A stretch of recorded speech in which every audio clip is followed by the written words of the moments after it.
Yeah, man, I want to big up Unseen Sports TV, you know. Keep watching them, keep supporting them.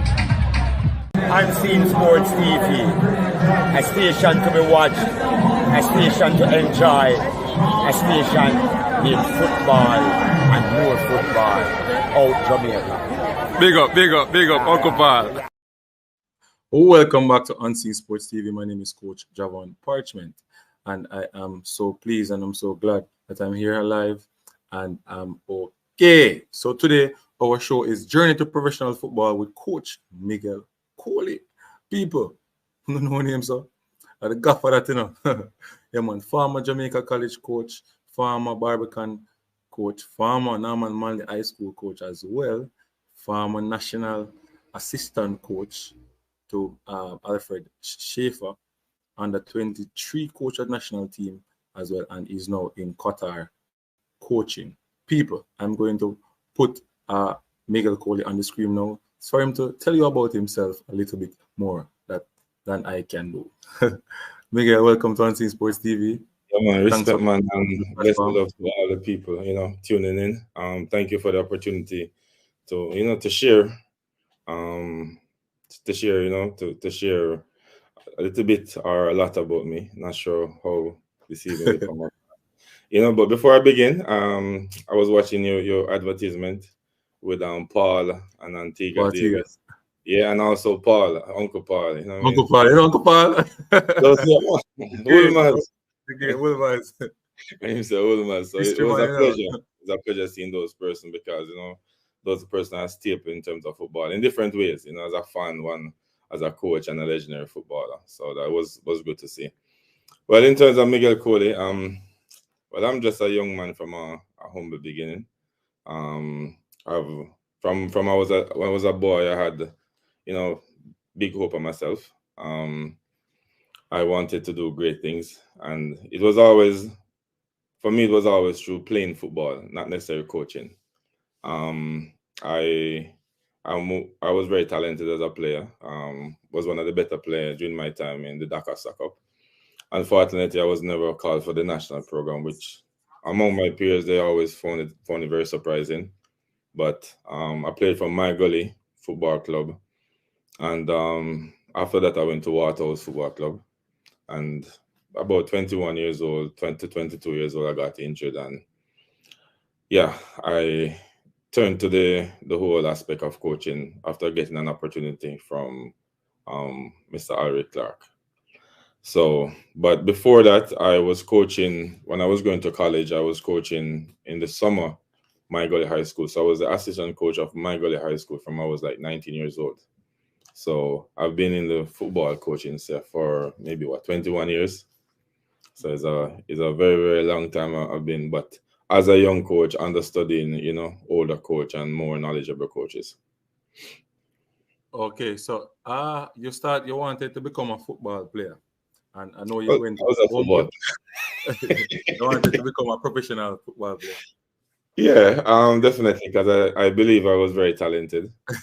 Yeah, yeah, Yes. I was a very talented player, and also I was very good in terms of schoolwork. So, like 1998, I won the Reggae Boy scholarship for a sportsman scholarship where you would get like I think it was Okay. 30,000 per year.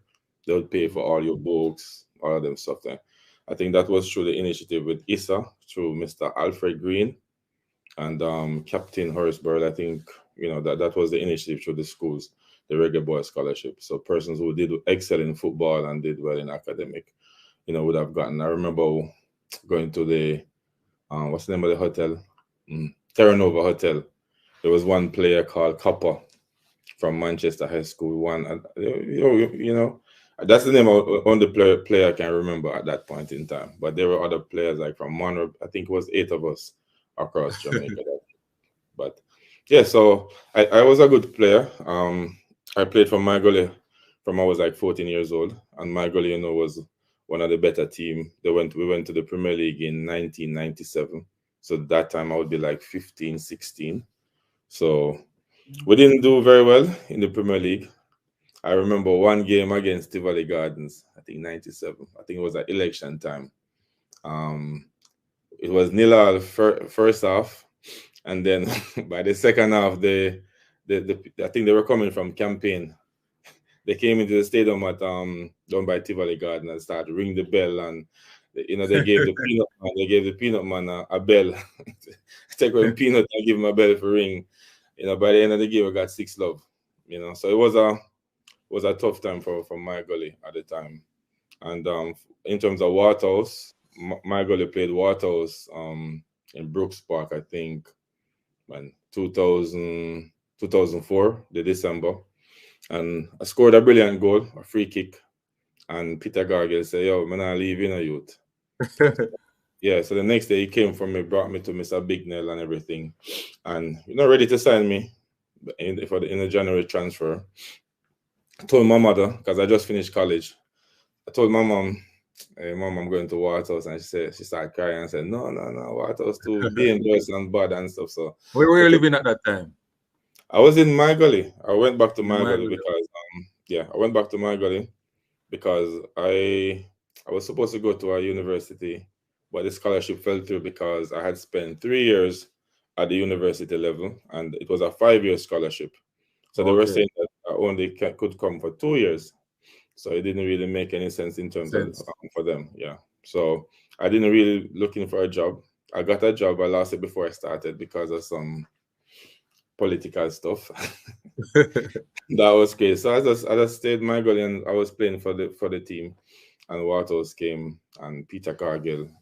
So when he died that year, I said to my mother, "Mommy, I don't have no job, I'll go play for Waterhouse now." So I left and went to Waterhouse. So when we leave in my gully, you have to leave like from 3 o'clock because when we reach at Jerusalem, it's like 5 o'clock in the morning, or yeah, early 5 o'clock in the morning. I reach Jerusalem and tell the people in my Jerusalem start take me and say, yo, things are going on, so you have to come. So I think in Nally, them have a shop right in front of the Jerusalem. So they can carry me to them yard. Every morning when I come, them take me and say, because things are going, because those days is sometimes you can't cross the bridge. The Red Bridge, yeah. Even when we come from games, we have to put Liam in front because he's the pearl. So we play a match, I'll park over Trinidad, and so enough man park over the school. Because I used to live at the same house with Warlord. Not Bounty Killer, Craig White. So yeah, so the same. So like if him park over, Liam would park over the school too. So during those days you have to put Liam in front. And him at the pearl, nobody I say nobody not shoot him, But poor little me, you can't put me because, so Yeah, nobody don't it know was at a the rough time. time at Waterhouse at the time. Rough. Rough time. I was a super sub. I was a super sub. I play. But things start get away because, you know, Christmas was coming up and, salary now run, no money or not much money. And then you used to get paid by you have a standard salary, and then you get paid by appearance, if you start, if you're going, if you assist, like this.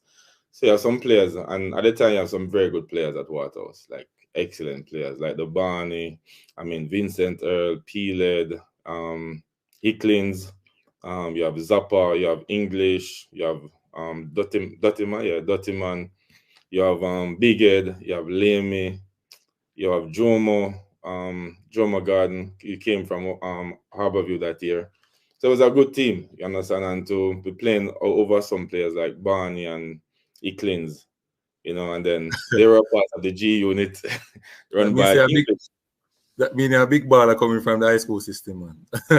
No, okay, don't think, man. So I think I played a very bad. No, you see, it's not. I made a mistake against. I came on against Village United, and it's like this. I intercepted the ball, and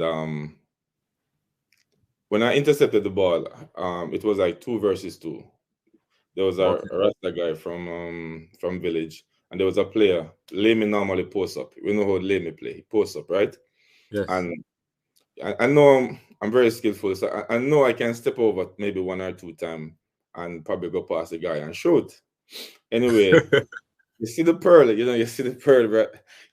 brother, and I say, yo, I'm gonna give him, because we know him move him, I'm gonna lean back and take it back this way. I'm gonna feint, take it in front of him and probably shoot or pass the guy easy, because he's very powerful.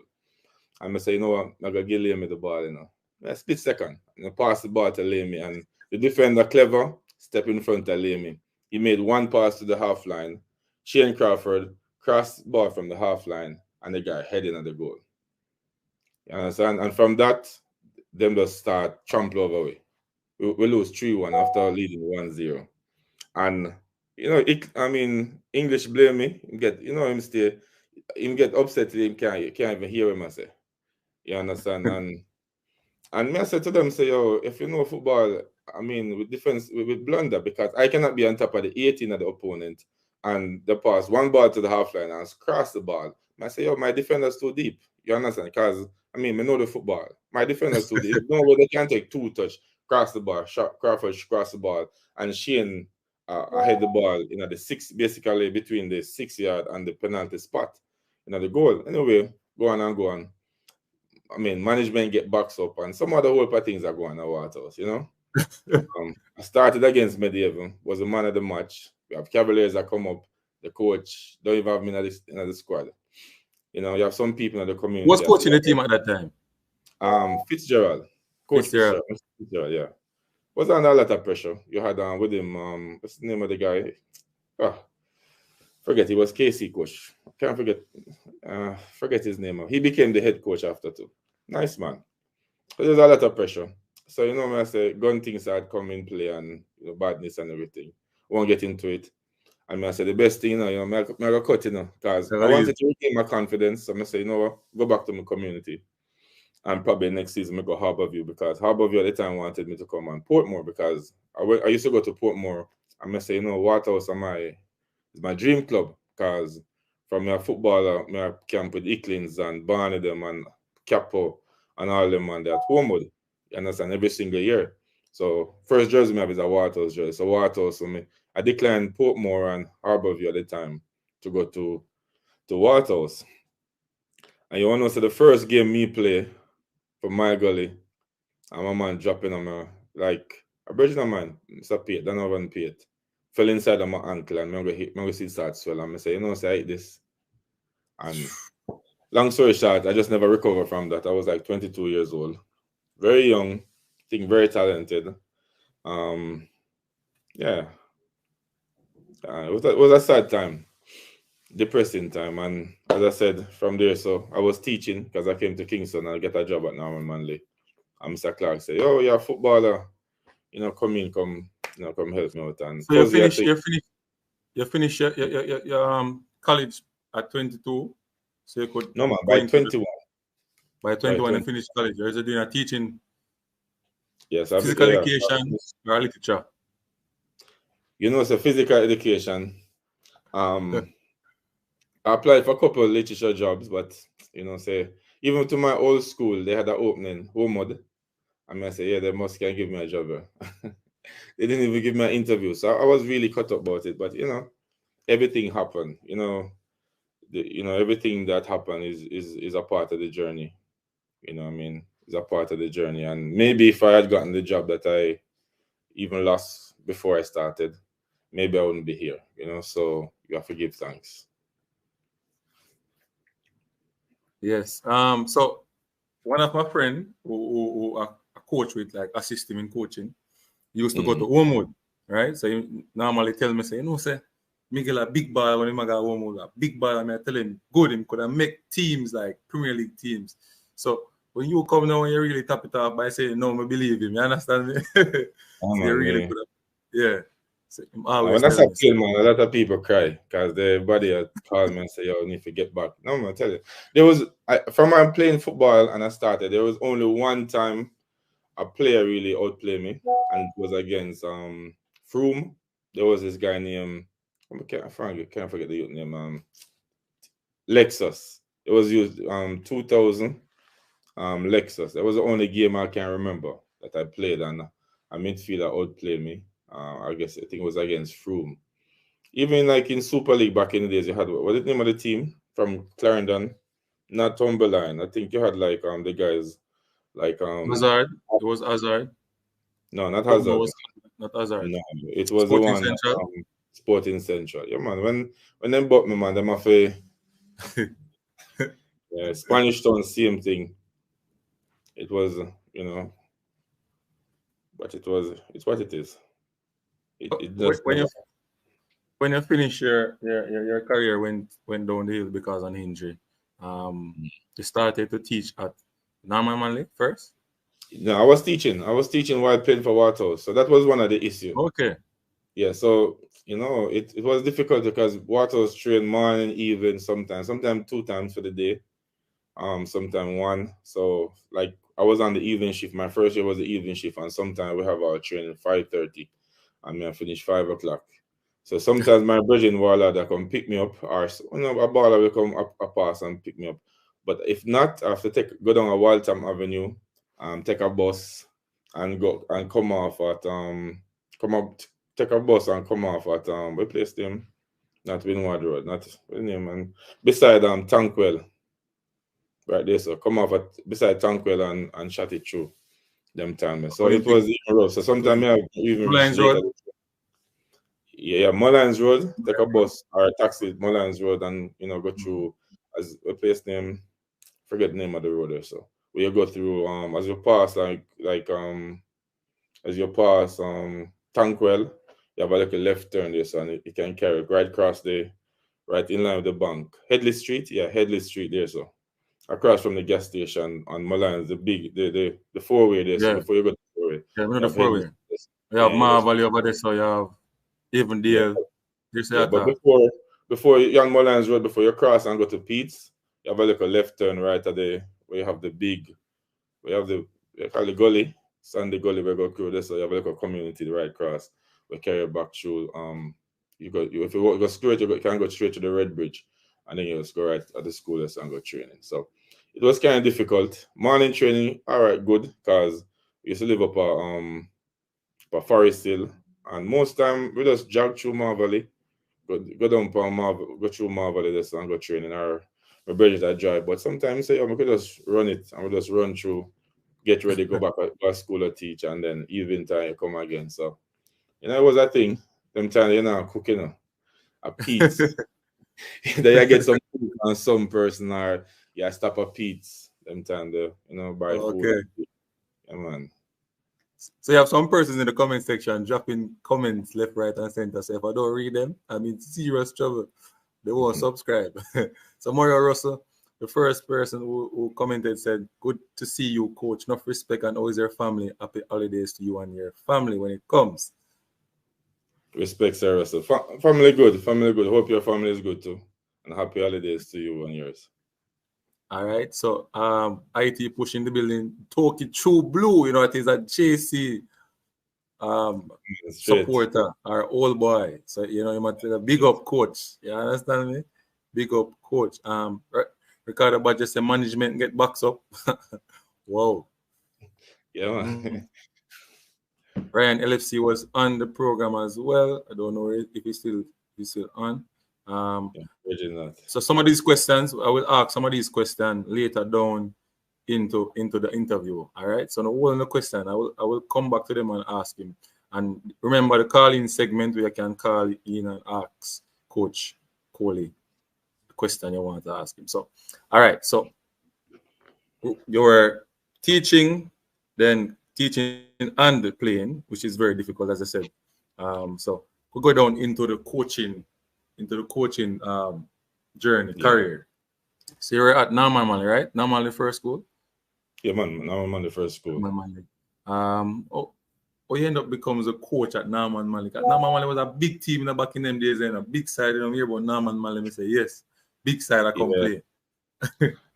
No, timing, because when I got injured, Fuzzy, Marcel Gill, he was leaving. He was the assistant, he was the coach at the under 14 and under 16. And then you had Gunman, Kurt Martin. He was the assistant coach of the Norman Manley High School. Both of them were one leaving to go abroad and one leaving to go to Georges. You understand? And so Mr. Clark needed support. And me being a footballer there, and what I was doing when I got injured, I was so bored. So what I had some students who I thought they were very good footballers. So I said to them, "You're on the evening shift. Just come in the morning, and I will coach you."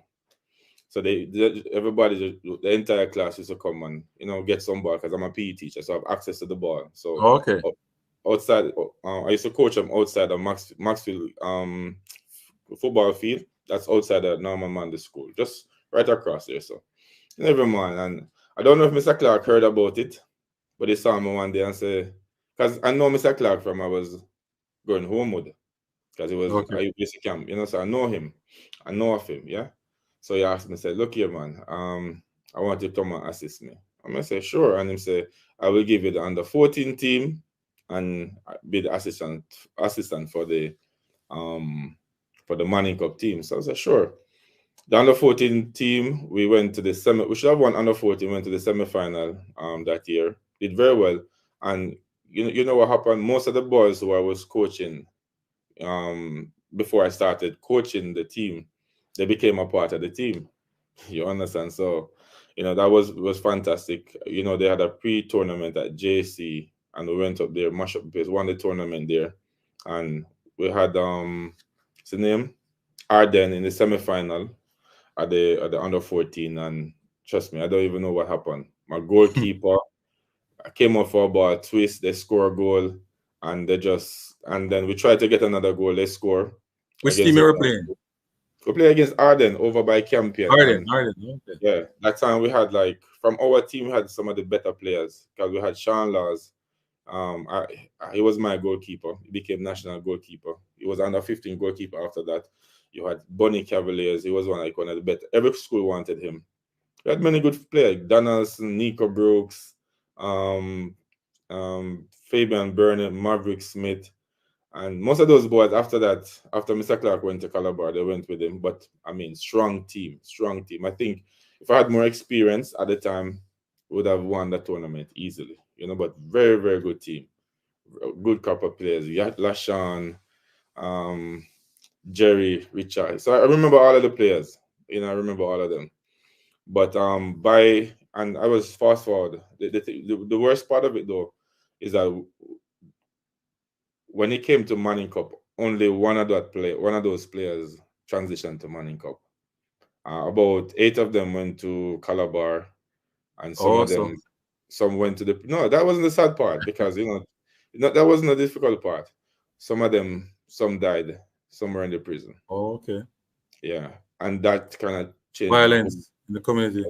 That kind of changed my whole thing about coaching. You understand? Absolutely. I really realized that it's about saving lives more than anything else. So I changed the whole aspect. No. Yeah. So from that time, I became like a social worker. So weekends, I pop up at your yard. You see me at Waterhouse, you see me in a Fitzgerald. You know what I mean? Anyway, them know say they don't know which yard I turn up, but they know say I go pop up. I move youth from Hualac City, from their yard to maybe them grandmother. You find solution. We have homework programs. So Saturday, I remember if you don't do your homework, you can train. You understand? No, it's serious. Because when I started happening, I was like, no. a serious business, you know. You have to save them yourself. You have to save it. And sometimes you put yourself in danger because sometimes you reach like down we call the place Stinger, and as you park up, you know, depends on the time of the night, one bag of man reach your car do a long time. You understand? And I said, no, the coach, you know. So you had that open incident. Sometimes you have to hide from gunshot because you're in the area already. You can't drive out because, you know, if you're down at the bottom, you know, say them on top, you know, them are even Miguel in a problem. You have to just stay out and, you know, find a little way. You know, but the guys always set up a way that you have some 4 ways, you know, you go here. So a man that tell you, say, yo, come through here, so, you know. So, but you have to save life. And I think that was one of the biggest things for me when I was at Norman Manley, that we didn't win the Manning Cup. We went to the semi-final. Yeah. We went to the semi-final of the Walker Cup. You know, as like a youth, them time they about 20 little bit. You understand? But it was more about saving life. And by 2012, before I left, 2012, I mean, you had boys who passed our 686s, you understand? You had some boys who missed out look scholarship for go university. You had like a McLeod who finished, he's now even in Dubai. Andrew McLeod was my captain. Andrew McLeod? Yeah, man, he went to Michael, you know, teaching in Dubai. I think maybe one of them they remember link up. Because, you know, it was difficult for them because, as I said, it's difficult, man. When you're working at a garrison, your lunch bill at the highest as a coach, and you don't eat at the school. You understand?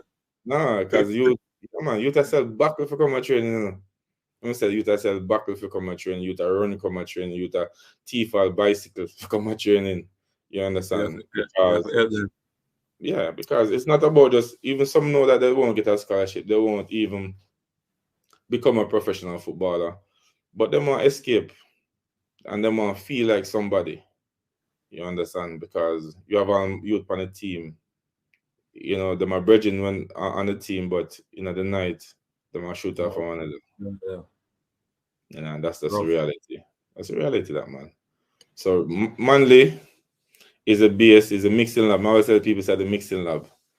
For me, because that really set you that experience set you.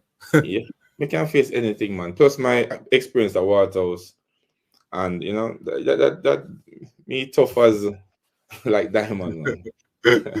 It's like, you know, so you see some things, you know, some things where I tell you, you know, easy, but enough life save. Even though sometimes me see, even the other day when you dead, there's a former footballer, I'm shoot him up. From Tivoli. No, not Tivoli. No, it wasn't my player. Okay. Yeah, like from Gallo. When you hear anything from Maxwell Avenue, I start look for the name. Because most of the Norman man, like, you know, Kingston 13, Kingston 11, you know, them there. So I always try, you know. You still talk to them, you know, because it's rough. And it's not only that it's rough, you know, sometimes the wrong choices. That's more it. The wrong choices. Wrong choices. Wow. So basically, Norman Manley really was a base of, you know, learning a lot of stuff in terms of you had to do social work, you had to do different stuff to get your players to play and get them comfortable and get their mind into the game. So you actually learn different things outside of coaching that helps coaching. Yeah, management. So it's basically management. So tell us how you leave from, you know, Norman Manley over to Jamaica College. How I left, man. Talk a story at so much time. I hope I said the right. But you see, Norman Manley says it was a mixing lab because, you know, your game model at Norman Manley is one of flair. You understand? Is one of flair because it's a garrison. So you'll play a different way. You'll probably play a JC because it's a garrison. You have to play with a lot of flair and, you know, like this. Yeah, man, a lot of skill and entertain the people, them and stuff. But RS, you're gonna hear someone and tell you about all type of stuff. Because remember I said I never played for Norman Manley, and even me getting a job at Norman Manley was rough because a lot of past students never too like it, which I can understand. a lot of man against. I was look a young look a teacher this year I get this side. Mr. Clark. Mr. Clark, I said, no man, you know, Good man. Mr. Clark, I said, so I went to Mr. Clark one day and I will answer your question. And I said to Mr. Clark, I think so I can't feel your shoes, you know. Mr. Clark, I said, well, I say, young man, wear your own shoes. Mr. Clark is a very practical man, you understand? And I have to give thanks to him too, because he teach me a lot and give me a lot of opportunity, you know. But so we have played some good football over the years. Probably some year we lose out only one game and we drop out a second one and stuff. 2010 was very good for us. We, as I said, we went to the Money Cup semi-final. Could have won the Money Cup that year because we play against even JC down by Prison Oval and we missed a lot of chances. I mean, chances is just one thing, but I know it's a football. We score our own goal. I remember one incident. Who was coaching the JC team at that time? Mr. Can't forget Mr. I can't forget. Come on, big coach, man. The coach before me, man. Mr. I can't remember his name, but I know he had a son on the team. I don't know about the son, but oh my gosh, somebody in the comment that's put it up. I get old. You see me, I get old now, right? Yeah, but Mr. Like, all right, yeah. all right. So yeah, man, because even that game, though, I thought you them Nico Brooks dribble past the goalkeeper, pass the ball and the goal and the ball stuck. You understand, against JC, and then Ramon, our captain, Junior Flemings go up, because Junior was playing, go up, and both of them went up, and he went like this, and the ball catching their head. I mean, made contact with his head. Let me speak properly. Made contact with his head and went in the goal. And we lost 1-0. So I know that we could have won the Manning Cup. We played against Waterford, and at that time, Waterford had lost their goalkeeper. I think his house was burnt down due to some violence in Southborough and Waterford, some incident between Waterford and Southborough, based on what I heard, yeah? And they really rally around the team, you know, kind of, push them. Because we had beaten Waterford, I think, 3-0 in the Walker Cup, you know, I mean, maybe a month before or 3 weeks before. We weren't even overconfident or anything like that, but it's just a nature game. 87 minutes, they cross a ball. My goalkeeper said he didn't see it. Pass him. So I'll tell a story about it. But yeah, so we're playing some good football, and I was at Barbican at the time too. I was the head coach at Barbican at the time, and before my time at Barbican, believe me, you didn't hear much about Barbican in terms of being a strong team. And we became a dominant force in the Super League until we went to the Premier League. And so a man from JC called me one day and said, you know, they're interested in me coming to JC to coach. And I said to the person, oh, that's not possible, you know. Yeah, I said to the person, that's not possible because I have some youth that are really, this year them are going to do some CXC. So I don't really want to leave them. You understand? Because we have a project at the school, you know, and them youth are really do some CXC. So remember, I'm not even talking to him about football, you know. So I'm not leaving them and stuff. And I say, yo, think about it. And I call some person and say, oh, you know, say JC want me coach there. And I say, I remember my lecturer from Michael, Mr. Solomon. He say, yo, you don't take the job yet. I call him, Mr. What? I say, oh, what do you mean by you don't take the job? Why do you take the job? I take the job, right. Anyway, I really kind of adamant say, yo, you know what? I really want to stay music because by the way, I believe I could win the Manning Cup. At the same time, 2013 with Norman Monday, because most of the players they came back and stuff. And Adam, so you know what? JN had given me some balls. Whatever they placed a check at Western Sports for me to take whatever goods because I didn't want to take any cash. I said to them, so look, put in the name of the school and I will go there and whatever. Anyway, I went to the principal a few times. I was studying at Michael. I was doing my degree because back in the days at Michael, you only did the diploma. 3 years you did the diploma, so you have to go back. The 2 years, which is you do 5 years now for a degree, which was crazy for me. Anyway, I have to do it.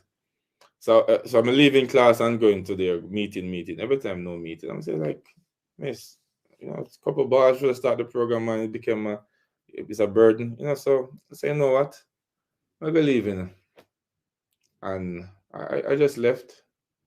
I wanted to go on secondment.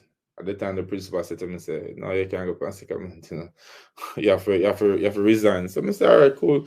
The person who's in charge of the PT teachers rep say, "Oh, secondment, do secondment, because you can go to JC and things don't work out. Do your secondment." But principal was adamant that I had to resign, so I just resigned. She said to me, "What would have made me stay?" I said, "Honestly, miss, even if you raise cash, she didn't raise my pay for 5-6 years. Well, stipend. She didn't raise it." Okay. I still never. You're passionate. At the time, coaching is just passion and nothing about the money at all. You lose yourself because all you think about the youth them, and you're not a youth for yourself, but you think about the youth them and stuff. Because those hard communities need people who are passionate about them and love them and care about them. You understand? It's just about that. So, the JC man called me and I said to him, "Yeah, man, I gotta take the offer." And so I went to the interview and everything. Everything went fine and smoothly until my first training session. When I look outside, brother, I see about 20 to 30 people are watching training. I say, "Oh, what this man?" The man them are watching me, I felt really nervous. So I felt really. That one is everybody has scrutinized. Yeah, I felt nervous because back in days at Norman Manley we train sometime at the front field, yes. And we train sometimes, mostly at the backfield, yeah, close to park. And on the person come around, I said there's some man where I play some ball one side and stuff like that and everything like that. So a lot of old boys came, and I never used to the support with the old boys because I said I didn't get much support from. There was only one person or two persons who had supported during the time. I think one guy named Craig, and I think there was one time where an old boy bought a bag of rice when I was going to camp because I had to take those boys out of the inner city during the summer. I had to take them out of the inner city, so I brought them always bring them to the country from back in those days. Bring them to the country, different places, Manchester, St. Elizabeth, all over the place. Bring them because you want to take them out of the whole crime and violence space, as much as possible. So yeah. I went to JC, did the interview, got the job, went to JC, and I said to myself, "You know what? I know some of the players. I know them because we play against them. I mean, some of them a couple years ago. So what I will do is that I'm gonna try and arrange a 3 weeks camp done by Stets. It wasn't Stets at first. Okay. I was, trying to find places. I called Coach Watson and him say, "I'm bridging with Mr. Wellington." Then I spoke to Mr. Wellington and said, "Yeah, man, come."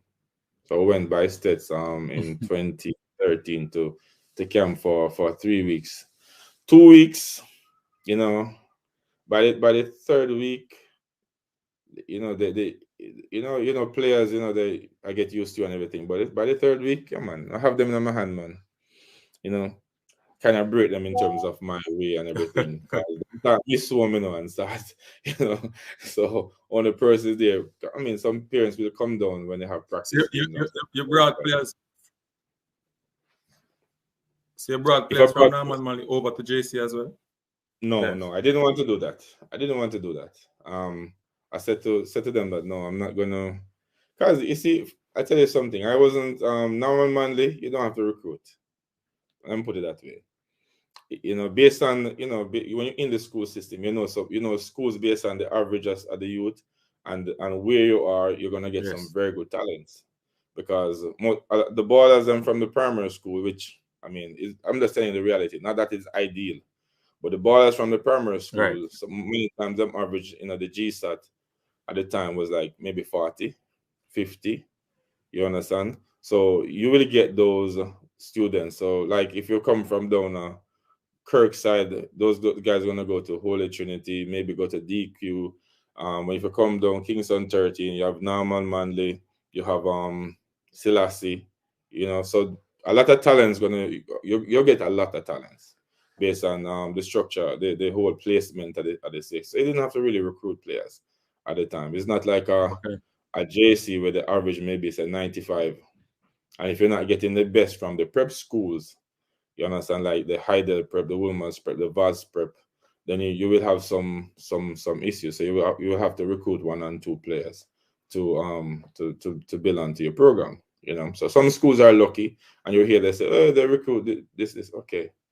I understand all of that, but what happens? You would have gotten the talents, or the abundance of the talent, and maybe you don't have the resource at the time to really optimize all of this talent at the same time.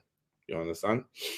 So that was one of the reasons. So I was never a coach in terms of recruiting, because my boys, as I said, about 8 of them went to the team that won with that had done well with on under 14. Money Cup time they weren't there. They were at what's the name? Calabar. And I never come out and say, boy, I may lose whatever player. No, your coach. You understand? Because it's it's truth. A coach who reached those schools, they would have done a lot of work to reach those schools with the big programs. And same thing in track and field, same thing in cricket. You understand? So you understand the dynamics. Because one day you have some coaches who maybe they're coaching a small school, and players being recruited from them, and you hear them cry. And when them get a job at the big school, nobody don't recruit like them, you know. And you laugh, because that's the dynamic of football, you know, and success and you know, everything like that is recruiting. You understand? So yeah, so it's like that, you know. So you actually coached Norman Marley and Barbican. You said that Barbican went into the Premier League, but a lot of people don't know that you coach in the Premier League. They thought it was a schoolboy football straight to the national program. Tell us about that. Oh, all right. So as I said, Mr. Clark, you know, Mr. Clark is the common denominator of this, because I was a very disciplined coach. You know, so everywhere Mr. Clark went, he brought me. He brought me to JN as his assistant coach. He brought me to Barbican. And by 2010, the president, vice president came to me and said, "Look here, we're going to fire Mr. Clark, but they want me to be the head coach." I said, "Well," I said, "well, that have to be approved by Mr. Clark." So I called Mr. Clark and said, "Look here, Mr. Clark, this is it. If you don't want me for coach, if you don't agree with it, then I will not take the job." You understand? So I was straight up with him and everything. And he said to me, "Young boy, what do you mean? We're own shoes." Do your thing, you know. This is I carry on for. You follow me the rest of, you know, because Mr. Clark is just very practical. It's like, you know, he's like a father figure. Yeah, very practical. He just talk to you like, you know, and it's amazing how sometimes God can put some people in your life. You know what I mean? So I took the job.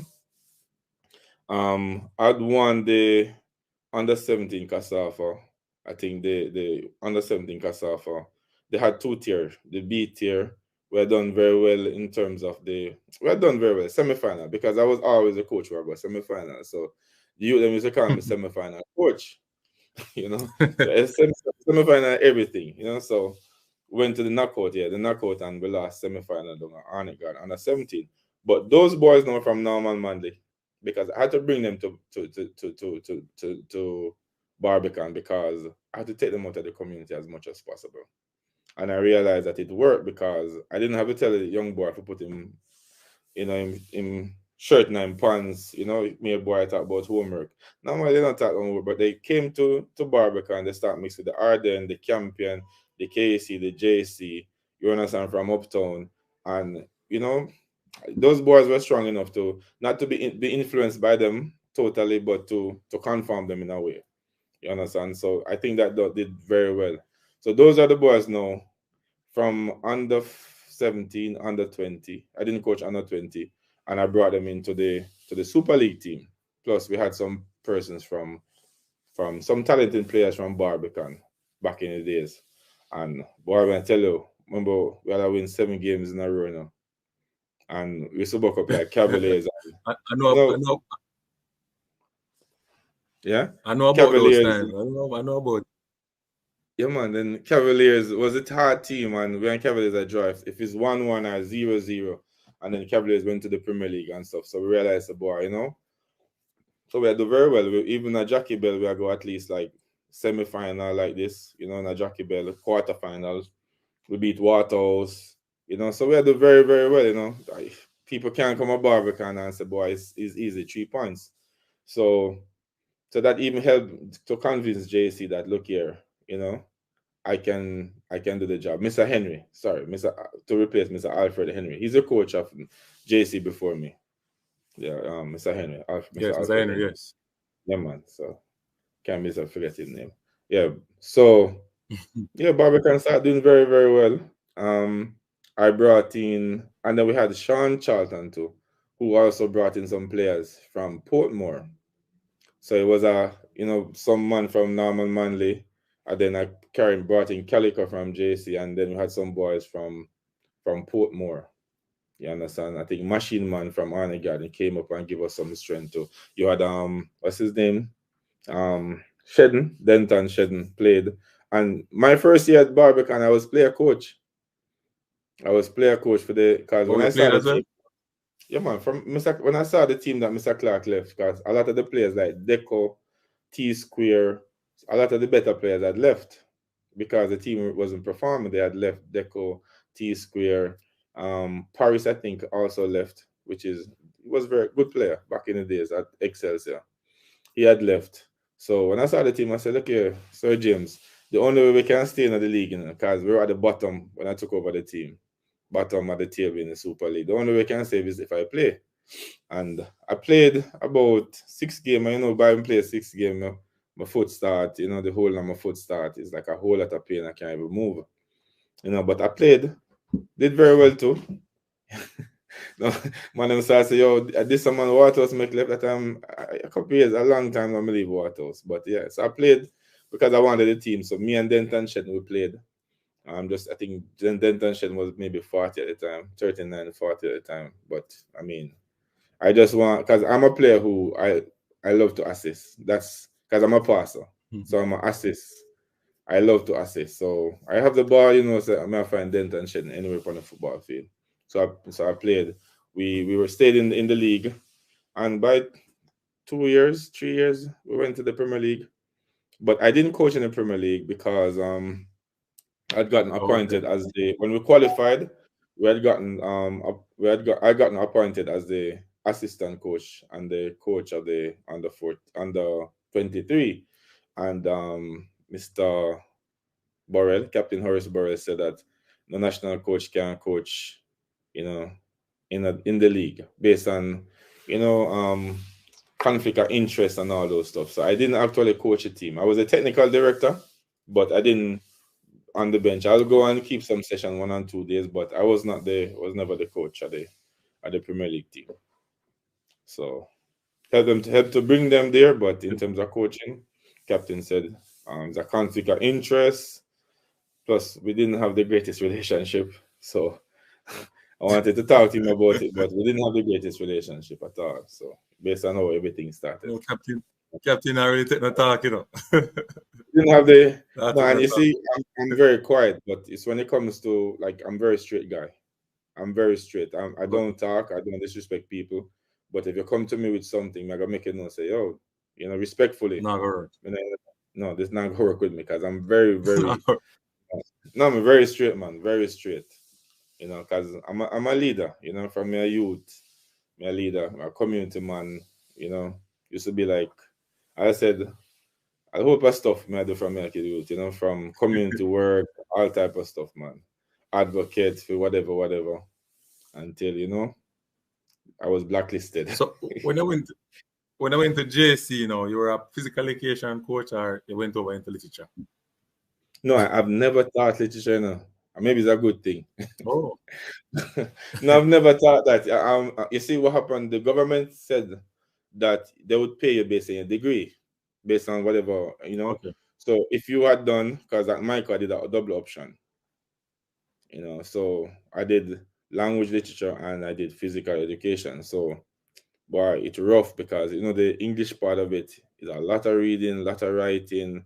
I just The only thing that was amazing was that it's like it's an all female class, and it's nothing to do with okay, you want to talk to this female or not, but it was like a cool environment for any youth to to be in, because there were only 3 boys in the class, or 2 boys in the young men in the class at the time when I was doing literature. So it was an all female, because those days, and even now you hardly have boys doing literature. So I would be writing the essays. Like, I used to love writing. Used to love writing. I was writing the essays. But like, if you have any homework and you need somebody to write, I will just do it. I never have no money, so I'll charge you. Smart, Oh yeah, smart. I do them essay, do them everything, and I charge them because my roommate. I was lucky enough that my roommate had a computer and a printer in there. So if you want poem for your girl, Valentine's Day come up, you have a package for you. If you have, when you have, because every student at Michael, they would have to do like some pre-English thing. I forget what the name. Everybody have to do that English course. So if you want essay, I'm gonna write it. You have to give me a thing. I won't do an exam for you, but I will help you write this and that and everything, because and charge, because he's a poor youth. I have to find a way to make some money. So, it was a lot of work, because I have my work to do. There's a whole lot of books, because you look from down at the medieval time, the epics, the Beowulf. You go through the Chaucerian era. You go through the Elizabethan era. Then you have the English part of it. But you have to do so was a whole part work, a lot of work for the English and PE. So, and I had good support from one girl named Rani. She was like ahead of me. She did English and PE also, so she came across and helped me. And then when you have football, you get a lot of perks. When you reach your room, your food is there, everything like this, because you have people look out for you in a different aspect of the school. You understand? So it was kind of cool, but a whole power. Look at this comment. Crystal, Clear Logic says smart. Look at this comment. Smart. Hashtag Miguel Coley. Crystal, they were smart, The charge. No, man, we did some work in school. I had a learning disorder though. I think I figured it out in college, because when I used to go primary school, so you come first from grade 1, grade 2, go straight to grade 4. So you skip grade 5 and stuff. And I didn't even do well on my common entrance, because you see my brain go very quickly. It's like my brain is, I think about 100 different things, like all over the place. So when I'm writing, I realize that when I finish, if I should read whatever I wrote, it's like I say, well, on, you're madman. Because what happened is that I'm writing something, but my brain start thinking about something else, and I start putting that thought. So I confuse the sentences and everything. So if I don't have time to go through, problem, because I used to have during exam time, some anxiety, I start sweating. So during college, I kind of realized, kind of understand myself more, in which I take like 5 minutes and relax and just do my breathing exercise. Because if I don't do this, my exam is going to be, if I don't have time to correct everything, it's going to be, so that was my problem during high school and the early part of college, until I start realizing, you start understanding yourself a little bit more. So, I didn't want to talk about it too much, because, every time you say something like this, everything you say are idiots. Back in the days when you come to anything we talk about, people don't understand. They don't understand. But my brain is like, I can be talking to you and hope a different stuff I got through my head, you know what I mean? Because like this. So, but I corrected it during college, to relax and breathe and everything like that, and then I would start. So they have a name for it? That no, it's learning disorder. No, I don't even know, but I call it a disorder. I've tried research, but I've spoken to someone who had the same issue, but I don't see anything like online to say, boy, this is what it is. But I know how, because and I know what I experience and how it is, not that it's anxiety alone. I just know that, okay, my brain is working over time. I'm writing about this, but I'm thinking about something else. So even when I was spoke, they would have said to me that, look here, put main ideas down, jot it down, and then you try to go through one, and then you know, just to structure whatever you're writing, just to help you, you know, like this. But it wasn't bad because I mean I'm a writer. Huh?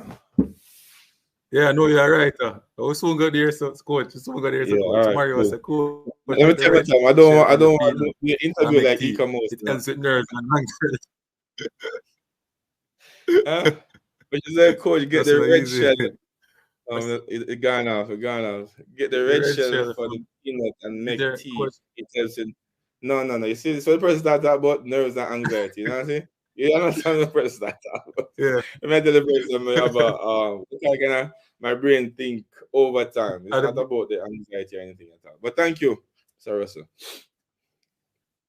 I forget the diagnosis for some of these rich people in the world, because there was this lady who came to my school, and so we're doing a interview talking about persons with learning disorder, and some of those persons are some rich people in the world, like them have a special talent, but them can't learn like not like normal people. Yeah, dyslexia. Yeah. Your mind is not dyslexia. I don't even remember what that is, but I think dyslexia is I don't remember what that is, but based on the definition when I started researching, because I was thinking maybe it is that, but it's not. It's not that. Right. If you we can tell us that dyslexia is basically, so for example, some people who they can't recognize letters and words.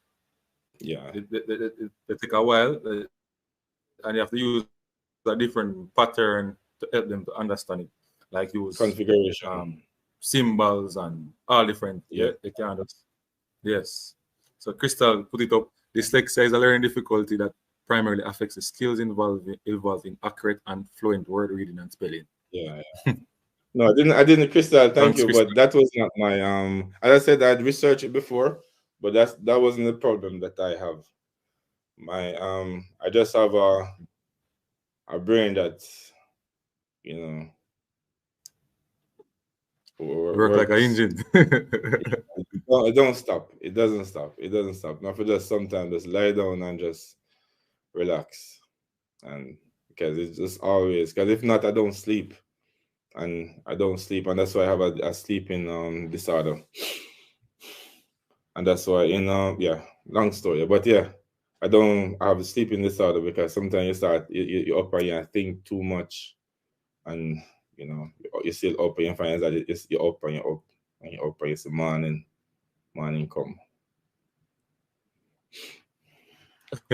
So you're at JC now, the big school now in schoolboy football, yeah. Mm-hmm. Junior Flemings, Tyree, Maggie, the Rochester, all those top players came under your tutelage. You were responsible for their, high school career, their youth career.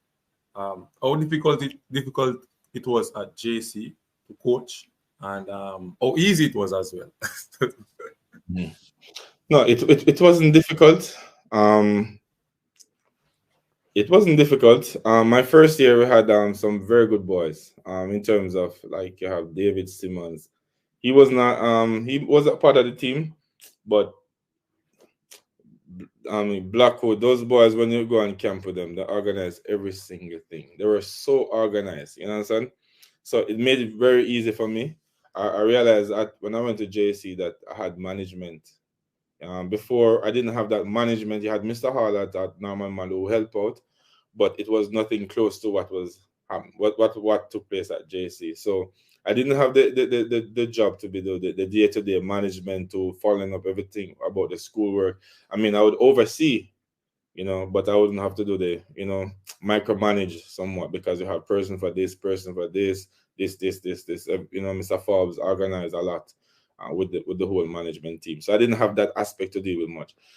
My whole thing was just to coach a team, motivate them, keep them disciplined, create a game model for them that would, let them express themselves in the best way and express the school philosophy, prior motto, every single thing like this, you know. So that was my job. I was blessed that I had gotten a team that was very talented, very good team, and then I had gotten one player came from Clarendon College. I met him 2010 when he was a little boy. Normally after training, he was living in Waterworks in Frankfield. I camped with Norman Monday 2010 there. And after this little boy used to come and just talk with me and we reads and everything like this. And you know, and copy fast forward 2013, he's playing for Santos. I saw him, he saw Brandon, and he spoke to Mr. Dennis, that's Spanner Dennis, that he had an interest to come to JC. And I said, okay, why not? You know, but this was a young man who I've met 3 years before. And he said he saw me and everything, and he came to, that is Orion Tomlinson. And then we had Howell, Ramon Howell, who at the time he wanted to move from Bridgeport, but his interest was going to Wolmer's. But I think based on, I don't know if it's true, but Mr. Bernard, it's alleged that Mr. Bernard said he had his team already because he had a very good team. So he didn't really need him to come. So when I heard that, okay, I know the name, and the Ramon Howell, he wants to come. The guy, Freighter, I think Freighter, player for Jamaica at some point, and Harborview. He's playing in the USL now. He was a JC old boy and went to Ulmaz after. So he brought introduced the player to, I think, Darren Virtue. And I said, when they spoke the name, I said, of course, bring him. Because I wanted a number 10. You know, I know I wanted a number 10. But based on that first year, I would have created a certain type of model player that I would have wanted. So I would always want one player who is a Calico, that's Andre Bailey, one player who's a Blackwood, and I wanted the one player who's a Howell. That's all my midfield always, those 3 players always. And then I would want one player from Tivoli, from a social aspect. Yeah, so that was always, so every year, maybe Mr. Sams come to me and say, oh, coach, I was very short. And I said, okay, I'm just one player from Tivoli now. And if you notice, during my time, every single year we have a player from Tivoli Gardens within the team.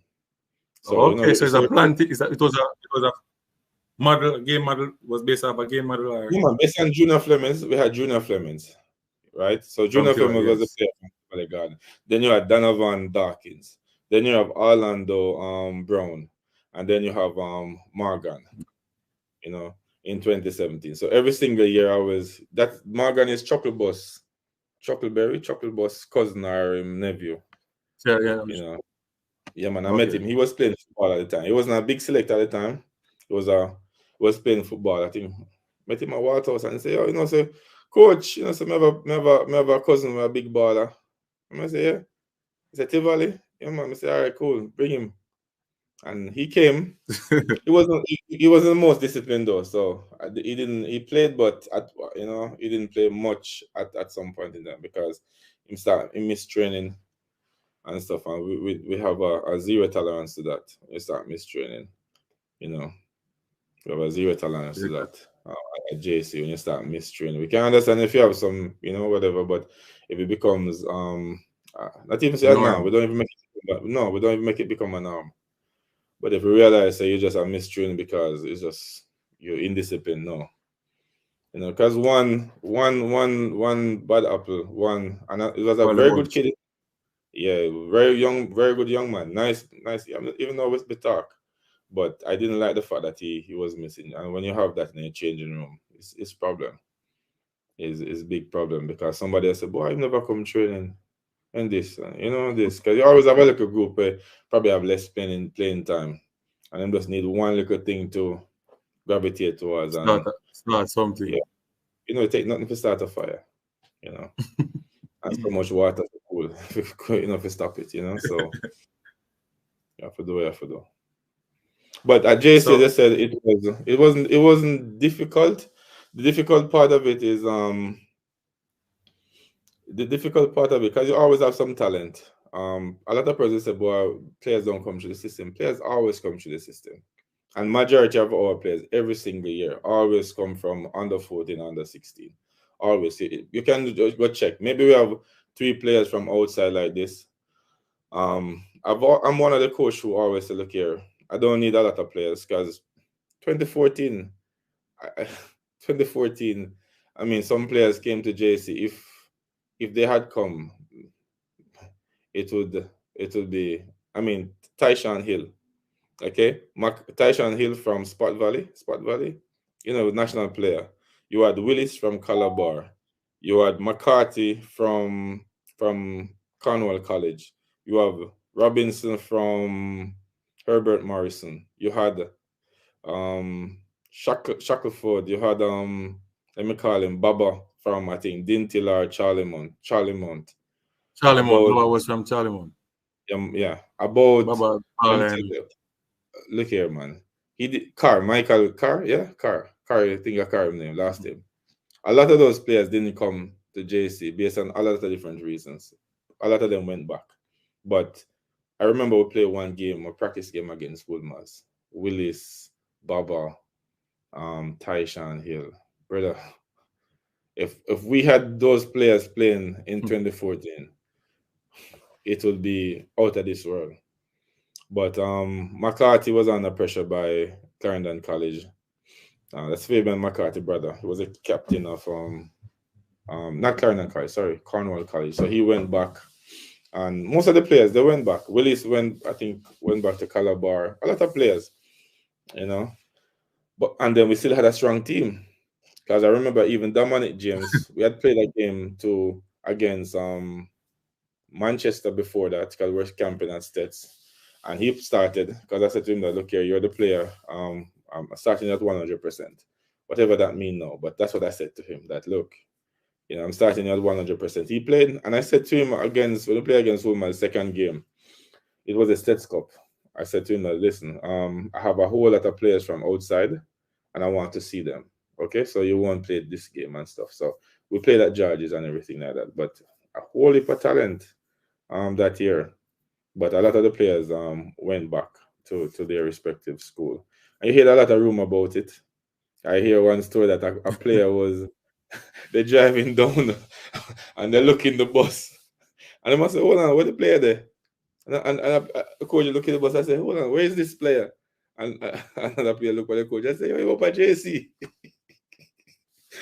So you had a lot of rumor about this whole thing in 2014 because a lot of players who were interested, they came.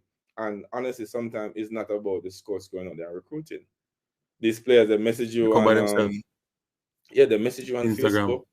Yeah. Facebook. I think most of Facebook, and the parents have messaged you all type of stuff. Sometimes I have to just don't watch my Facebook because a lot of messages. Yeah, so they're seeking because they want scholarship. And then sometimes a player will come and you probably said to the scout, say, look here, no, this player can't fit in the program. You understand? But as a person who deal with people and to manage all of them, you have to give and take something to make everybody feel a part of the whole thing. So you'll find that I would give players game for their scholarship, find a way to play them. So first round, I play all the players, because I want, especially the TV games, because I want players to have their clippings so they can get their scholarship too. So we have that part that we have to look at, because maybe you don't fit into the program in terms of the player that we need, but once you're there, I have to play you. And I will try to get games for you so you can get, at the end, so we'll win the whatever. You leaving, you can talk to scouts, you can show your clips, this, so you can get a scholarship. So we have to look not only about just winning, but to look at about the whole scholarship thing. We have to look about the education, because we always have a school like JC, person who says, look here, they only think about winning. No. Winning, of course, but in even the academics. Because when you know a lot of JC youth and you see where they are now, a lot of them, if they're not finished university abroad or here, they're professionals, most of them, a lot of them. And I'm so proud of them that in my 5 years, we had a lot of boys who had gotten scholarship. We had a lot of boys who their life changed when they come JC, so it was not about just winning the Manning Cup like this. It was a holistic program, as you already hear Mr. Forbes state or lament. Because they put the name on JC, you know, the JCFC, you know. JC Yeah, man, Football Club. JCFC. No, but you see, Yeah. what was happening, you know, listen, you know, there was a loophole in the football. There's a loophole in the football. All teams play, but they're just never compact. You understand? I realized that from earlier that you play against team, they're very good, but you know they're not structured properly. You understand? Not in terms of not structured in terms of say they have a system and everything, but you have a team that they score against another team because guess what? The winger never go back to help. But when the team win the ball, they play quickly to him and him go 1v1. But if you have a good team and you play good football and you know the wing back the winger don't help the wing back, you destroy the team. So you look first round, they're indisciplined. Okay, the top midfielder he don't come back, this player don't come back. But guess what? The team that they're playing against, not as solid enough, you know, so they probably even score a Good goal pressure. and everybody. But I'm looking at the overall football. I say, look here, you're indisciplined. This player now come back. If I can be as compact as possible, because in everything, the most compact team win football. It's not even possession. It's the team that is most compact win all over the world. You can do all of the studies. The most compact team win tournaments all over the world. So when you watch a JC football, we are very, very structured. Very, very structured. And you hear me get angry, or they will say I get angry, but it's never about when I have the ball. No, it's about when I don't have the ball. That because What to do you when you get a don't have the player ball. who, no, yes, when you don't have the ball, because you have some players who you will come from even under 16 or will come from outside. They don't know how to defend. You understand? Team can play through your shape. And that was one of the worst things for me. I don't want no team to play through my shape. You understand? So for me, it was to create a structure, let them understand how to be vertical, how to, in terms of defensively, how to shift, how to be very, very compact, you know, how to fall back like this. So I was at Norman Manley. As I said to you, I play football like we play maybe tiki taka. We play man I get pile, man I get this. So I know, you know, because a different game model, because a different community. You understand? But at JC, our athletic literacy is very high. You understand? You have athletes that's coming So through the school. So therefore you have to create a program that adapt to that. A very physical, very athletic, and at the same time very, very efficient. And I think that's what I did at Jamaica College as much as possible. And it became successful. And so we didn't even, first we said, look here, we won Manning Cup 5 times and Oliver Shield 5 times in a row. But it was dominating the schoolboy football more than anything else over that 5 years period.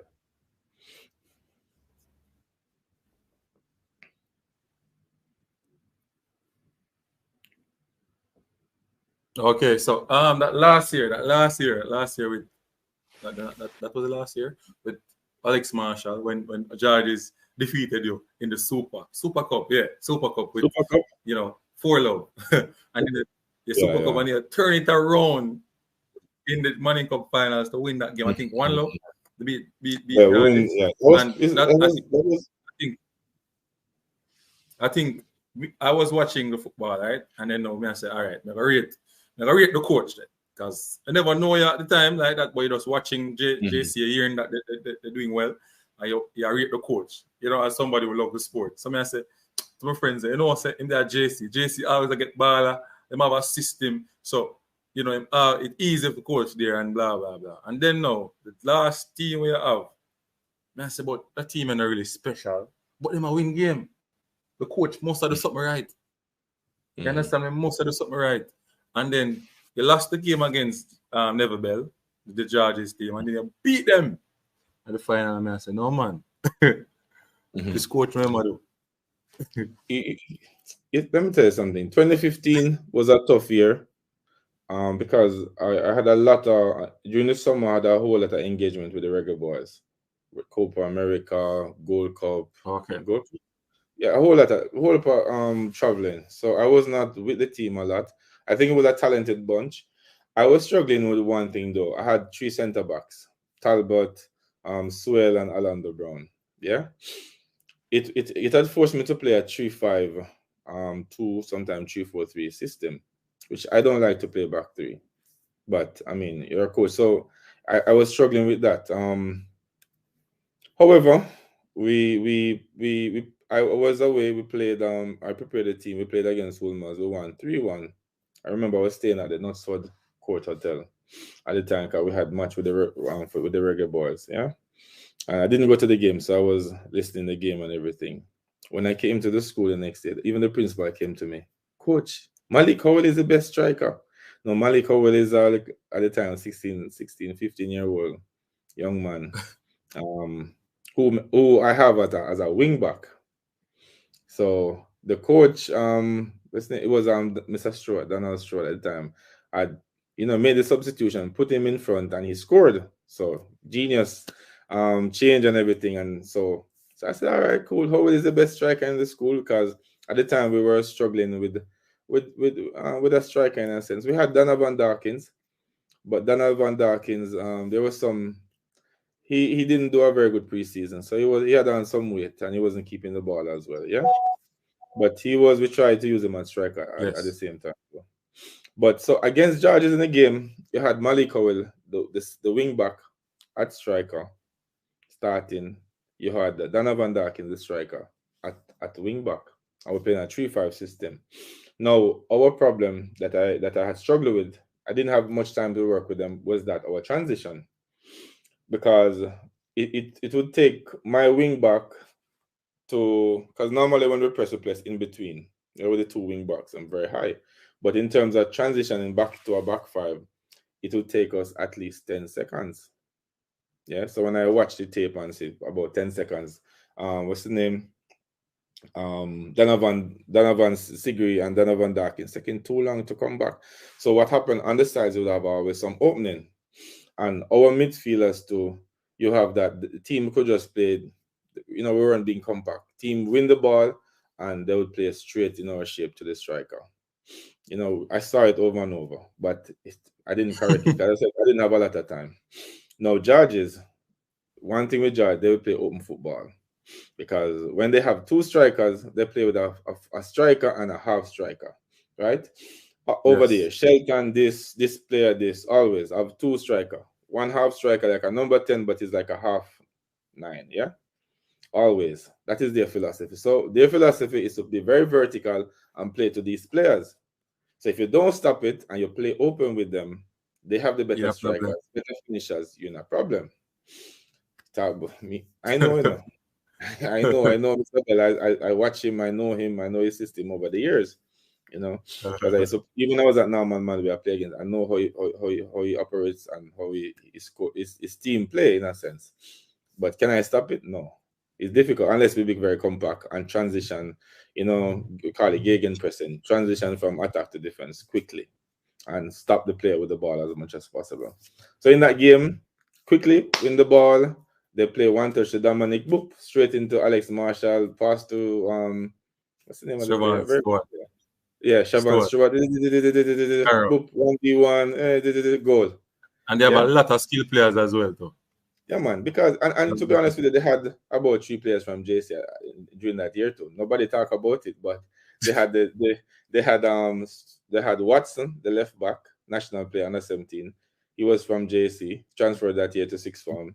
They had Dominic James, may so rest in peace, and they had the goalkeeper. All right, and they had James too, another James. He didn't play much still, but they had about 4 players from JC. Anyway, when the game finished, embarrassed, we finished with 10 men. By minute 65, we had a red card. Nobody talk about it. It's 4-love. It's embarrassing and everything. When I saw the statistic, brother, I said, hold on. With 10 men, we had more possession than them. It was like 54-46 or 56-44. I think maybe, okay. We outshot them. We had more shots on goal. So maybe they had about 6. We had about 8 to 10. Okay. We had more corners. Okay. So the only statistic that that they would have won, they would be better at us, was the all important one, goal. So in my head, quickly, I know that, look here, and I know before, I can't play open football with Georges. I have to close, because when they get chances, they're gonna convert, and I don't have the strike. Plus, I don't play open football. So they win, embarrassed, because that is one of the biggest match ever at stadium. Not even. It's about Ram. 35 to, yeah, man, and people outside, and people laugh after you and everything, and you feel embarrassed and everything. My big job now, how can I motivate these boys? So, by the night, I start messaging them. I message Talbot and say, look here, Talbot, it's not your fault, I played you in a back three with, normally play that. So, I play out of your position every single thing. Because he had gotten a red card against Marshall. And he probably feel like, and they got the free kick, and from the free kick, they score and everything. So I said, look here. And he had fouled Marshall before. I gave them a penalty first. I said, look here, no, it's not. Don't bother things say you. So I start messaging them and thing. The next day, Karen meet him and say, look here, youth. If anybody asks me anything, tell them it's the coach fault. You understand? It has nothing to do with no. You're very good players. We're going to win the Money Cup, blah, blah, blah. So that was the first step. The second step was to create a system that they want to do. So I said to myself, you know what? We're going to play balloon and smile. My head started laughing. Again? Yeah, that was my thing, balloon and smile. So they started laughing. I said, coach, what do you mean by balloon and smile? I said, look here. Our defense will look like a big smile. So we're going to be wider than the midfield. So it's like a big smile like this. So I want the two center back here, and I want my two wing back very, very wide. And inside, we're going to shape like a balloon. We're going to have my four midfielders and look like they're like, we call it, the anchor thing where the horseshoe, like a horseshoe. And then you're going to have the strike up on top like this. And it'll look like like a balloon. When you draw it, it look like balloon. So I say, look, you're playing. I must say, well, coach, them start Orlando Brown start, hey, coach, easy. So I get them talking, I get them thinking. So we had this thing, and I say, yo, I know bust the balloon in, and so them I laugh and them I enjoy. So we start having some like a team thing. And I remember Jamal Away, the goalkeeper, which one of the best goalkeeper come through Manning Cup. No player can use the ball like him. Believe me. Safe hand come to the feet. No, man, believe me. He's a playmaker, that for me. Yeah? And we're doing an activity where we turn over the sheet without the players coming off the thing. And I remember that group had the last part. Jamal Wait was like he might fall off, and Zaran Sweet say, yo, man, you step on my toe. And he say, what do you mean? I say, yo, step on my toe. And man step on him toe, and him turns up and him start celebrating. And I say, yo, that's the team we want, A man we're willing to make a man step on him toe. This. And how we won, it's spectacular, because it is spectacular. The one love is one of the toughest defeat, especially playing at Sabina Park close to Georges. It was very, very it's top class. How the youth them follow the strategy, how they play, how compact they were, how the pressure they put on the ball. Listen, if you watch that game, the players, they ran for 90 minutes plus. What I mean is not jogging. When you watch the JC players, it's like I've never seen a team press and run 90 minutes without even thinking about they were tired. They didn't even think, they didn't have the thought about being tired that day. And to close it off with that goal is simple, amazing. But all the statistics before that game had favored us, except the goal scoring department. And based on that, I would have developed a strategy just to, close the middle, prevent them from penetrating us, closing off their supply. And if when they had gotten the ball, would have, boxing them if they had gotten the ball, we're boxing them in a rectangle, from different angles, and suffocate them as much as possible. So that was just basically the strategy. And the last part of it was just to overload their left side, because Watson was always going. and then create numerical superiority on their right side. And we were doing it for all of the game. And in the final part, we put in the cross. We had 2 player versus 1 defender. Donovan went up high. Preke was just beside him too. So we always create 2 versus 1 at the back post. Because we didn't have the I said we didn't have the potent attack as would have normally have over the years, but a solid defense and a solid midfield.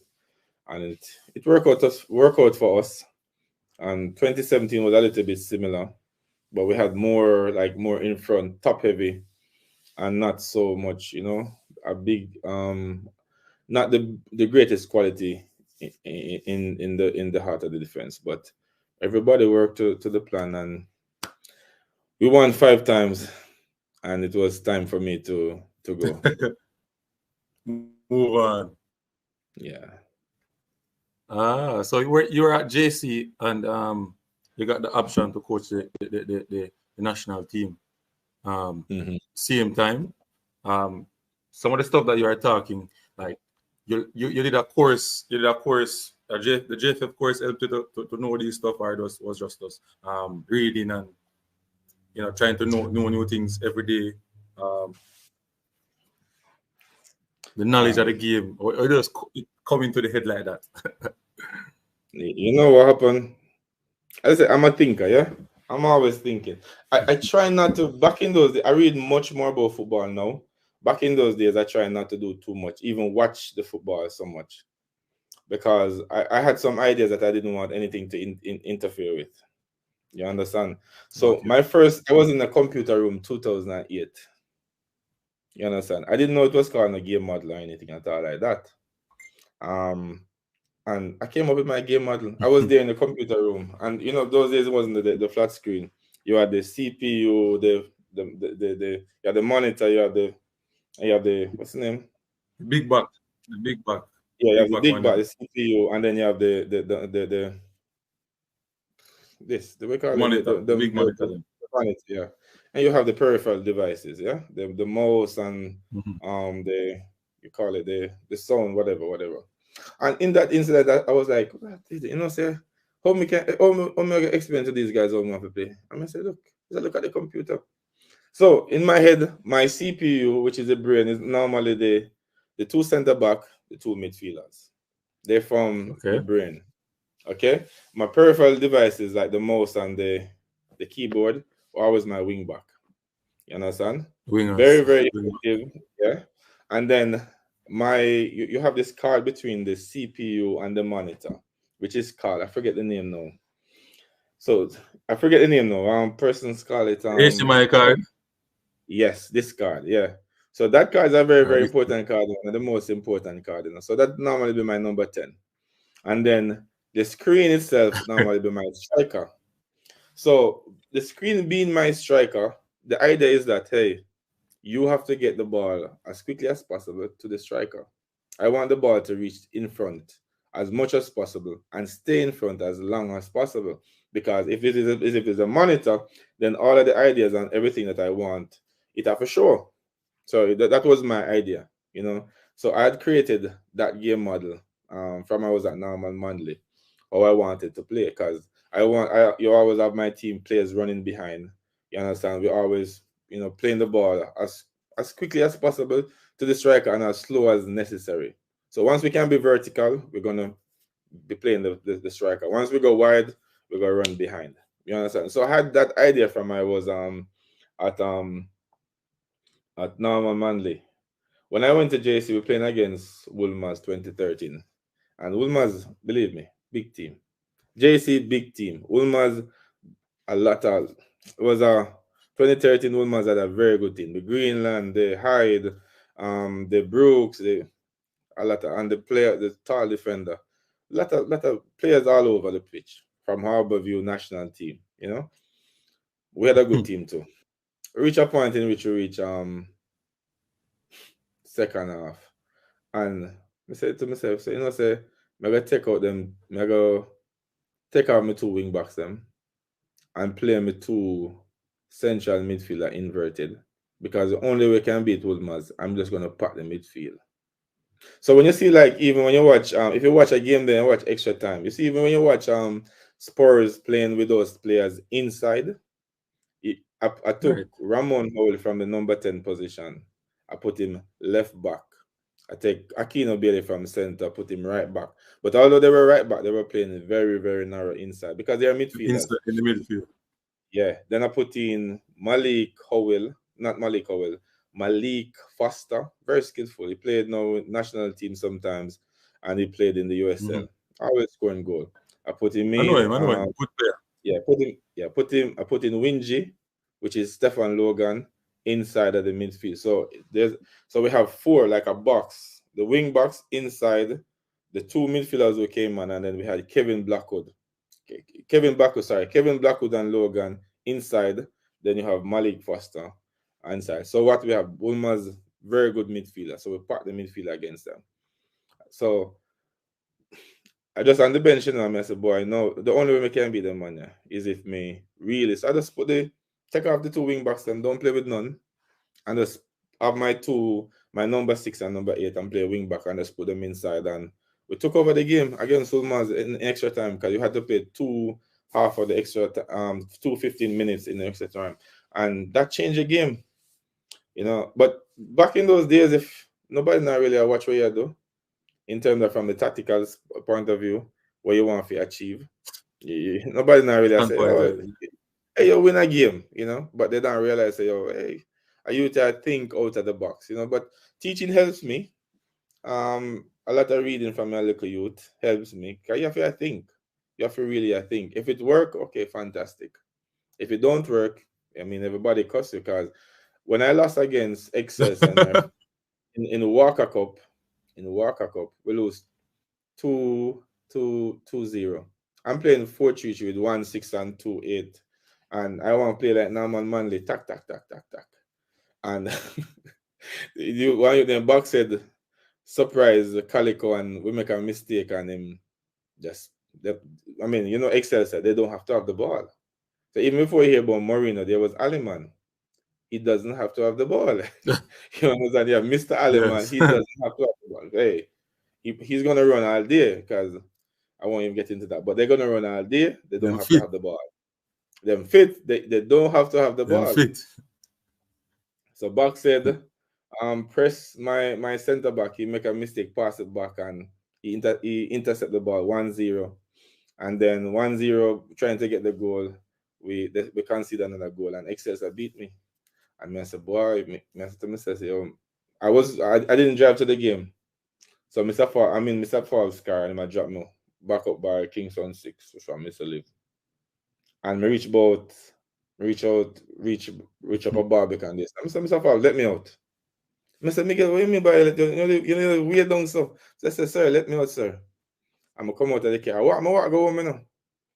And while because I don't like losing, and that's the whole we lose. I'm myself. While I'm thinking, I'm say, oh Miguel, no. You can't play them pretty football, you know. Like I play this, take 10 touches round at the back, that, you know. You have to advance the ball quicker to them, man. You have to make Junior Flemings and then guys have the ball. Because that was all my philosophy. But I had some players and they can play along the Brown from the run at the back. I mean, Tumblr, so they can pass the ball very well. You know, though they wasn't too bad with his feet. And, I play because at the time was Pep era. And you see me say, you try not to be too influenced by everything that you see. And you play, 2-0, I get in Walker Cup, drop out of Walker Cup. First, lose. So especially at that level, trying to play that type of football at that level. Even the big man might make mistake. No, but I mean, I want to play, I want to attract them, of course. But at the same time, sometimes overdo it. You understand? You overdo it, and sometimes when you, in a sense, if you want to call it that. So I wanted to get the ball because I believe if defenders, if they were very good, they would not be defenders. That is my thinking. If they were very good players, they would not be defenders in a sense. I mean, don't take it from them. They have excellent defenders, but they couldn't. Many of them would not play if they were playing midfield. You understand? They would not be in a part of a team if they were playing midfield. So I want always to put pressure on those players as much as possible. And many times they're very slow. Everywhere in the world you go. If you have a fast one, say, thank God. You know, if you have a fast centre back, say, thank you, Lord. But you hardly find two of them. Fast. Yeah, very fast. You know, so you want to put pressure on them every single time. So Yeah. I just changed my way. A little some of the principles during that time. You know, try not go across too much. As I said, you want to play as quickly as possible and as slow as necessary. And yeah, it worked out. Also, we play XSL next time with them 4-0 in the semi-final of the Money Cup. But very good team, man. Mr. Alleman, very good coach.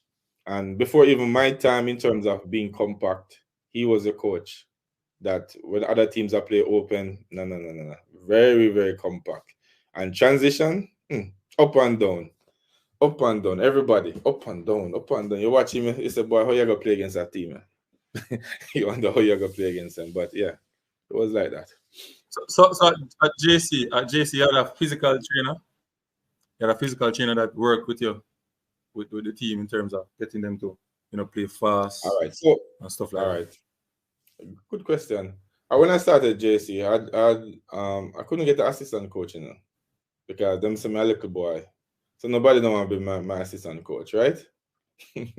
So I check some persons who and I say, yo, one man look for me and say, yo, me, you should be my assistant coach. I say, yo, little boy. Me a little youth, because when me left JC, me at 35 now. Win 5 Money Cup, me at 35 years, just 35 now. When I became national coach, me at 30 years old, So, me a little youth, you understand? But a long time I coach from 19. You understand? But yes, it was difficult to even get an assistant coach.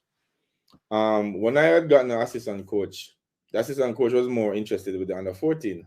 So even when we were camping, under 16, sorry, even when we were camping, based on his work, he could not come to the camp. So we done by state, it was just me, the goalkeeper coach. It was just me and the goalkeeper coach. The assistant coach couldn't come because he didn't get time off from his job at the time. And then we came back, was whatever. But when we came back, we had Mr. Roy, who was the assistant coach of Mr. Alfred Henry. So he was on board. So he helped a lot with the physical. But in terms of the whole planning of the program was always me. What he would have done I would say, look here, because I am a person who I love to delegate. Don't bother think say you're gonna work with me and don't work. Once you're among me, believe me, you are gonna work. If you're assistant coach, you're gonna work. Me's not a man who gonna say, boy, and me do everything. Work so. You understand? Me a manage. You understand? So you have to work. So Mr. Roy helped a lot. Yeah, man, helped a lot with the program in terms of the fitness, physical preparation and everything like that, and even maintenance, which not even the preparation, more the maintenance of the player. So he helped a lot in terms of that. You think you could win those 5 titles if it was you alone coaching the team? No. Oh, you're gonna win. You see, to win anything. Impossible. No, to win anything, everything has to be perfect. You understand? As close as perfect as possible to win, especially with schoolboys. Things have to be as perfect as possible. Close to perfection for you to win. Not only if you win 1, but to win like 2 and 3, man, everything. And you have to give. Sometimes you have to, sometimes you want to win 4, but you have to prioritize 2. You have to really, really prioritize, because sometimes you have a game, and especially when you have 4 competition, you don't recover well. So will you go all out for this one, or you go, or you maybe you want to win at the same time now, but you probably say, you know what, you don't play this player, probably keep a defender back, or you keep a midfielder back, and you say, boy, let the team play. So you have to do some sacrifice, because if you will try to win everything, you sometimes will lose all. You understand? And you have to try to win the Money Cup every single year, because the Money Cup, which is a prestigious one, but it gives you a shot at another title. So you can win the Walker Cup, right? Or you can win the Super Cup. But guess what happens? If you don't win the Money Cup, you can't go Oliver Shield. You understand? So you have to really prioritize on the money cup based on the Yes. history of it and the prestige of it, but also from the logical point. You know, so look here, you can sacrifice all your players them for the Walker Cup, and then the burnout, and you don't have you don't have them at a high level for the Manning Cup competition. So I always prioritize when it comes to that aspect of it, you know, for the Manning Cup, the prestige of it, and how important it is. Once you win that, you have another shot at another title. So that was it for me, you know, in terms of when I'm planning, you know, when I'm planning everything, you know, you have to give and take, you know. And I've always realized that the best team is not the So team that wins Super Cup, is the best team. You understand? The best team was always who win the Oliver Shield, because the the team that you'll never see a team, if the same team don't win Oliver Shield, you know. Let me explain. A team over the years that Super Cup has been, you have many teams who have won the Super Cup, but has never won Oliver Shield. But you can win Oliver Shield and win Super Cup. true. You understand? But team that won Super Cup, you can check it. You have Yes. in my time, and I think I'm probably the only person who win the Super Cup and Oliver Shield, maybe. But in my time, Super Cup 2015, who won that? 2015. Let me tell you who won 2015. I think it Well, they was didn't win. Georges. Yeah, Georges. They didn't win. They didn't win Oliver Georges. Shield. 2016, Wolmers. They didn't win Oliver Shield. Win Oliver 2017, Shield. No. don't win soup. No. And you will go on and you will go on. No, but the best team in the country normally the um win the Oliver Shield. Oliver Shields. And that's why Oliver Shield True. is still the hallmark of schoolboy Schoolboy supremacy. football. Yeah, man, definitely. Yeah. Now you're over into the national setup. Tell us how you get into the national team now, with coaching alongside Alfred Schaefer. I'm just see you when I Winfred, was a young coach and say, all right, come in the team, come in the team. first thing though, there was an incident between Coach Schaefer and Mr. Vin Blaine. I don't know the details. I've never asked him about the details, because when he came, Mr. Blaine was the assistant coach to Mr. Schaefer. And as a result of that, he wanted to go separate ways from Mr. Blaine. So I saw Coach Schaefer, I saw him. He started asking me that. He started coming to the Manning Cup games, and he started coming to Barbican.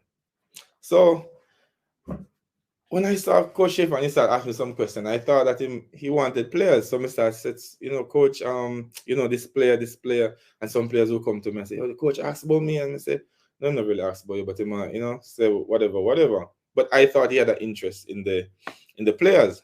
Never know that he was scouting me. You understand? So one day I got a call, I think from Mr. Sims, who said Coach Schaefer wanted to meet with me. I said, okay, cool, no problem. I guess he will talk to me about some of the players, because at the time we just beat what's his name, Waterhouse.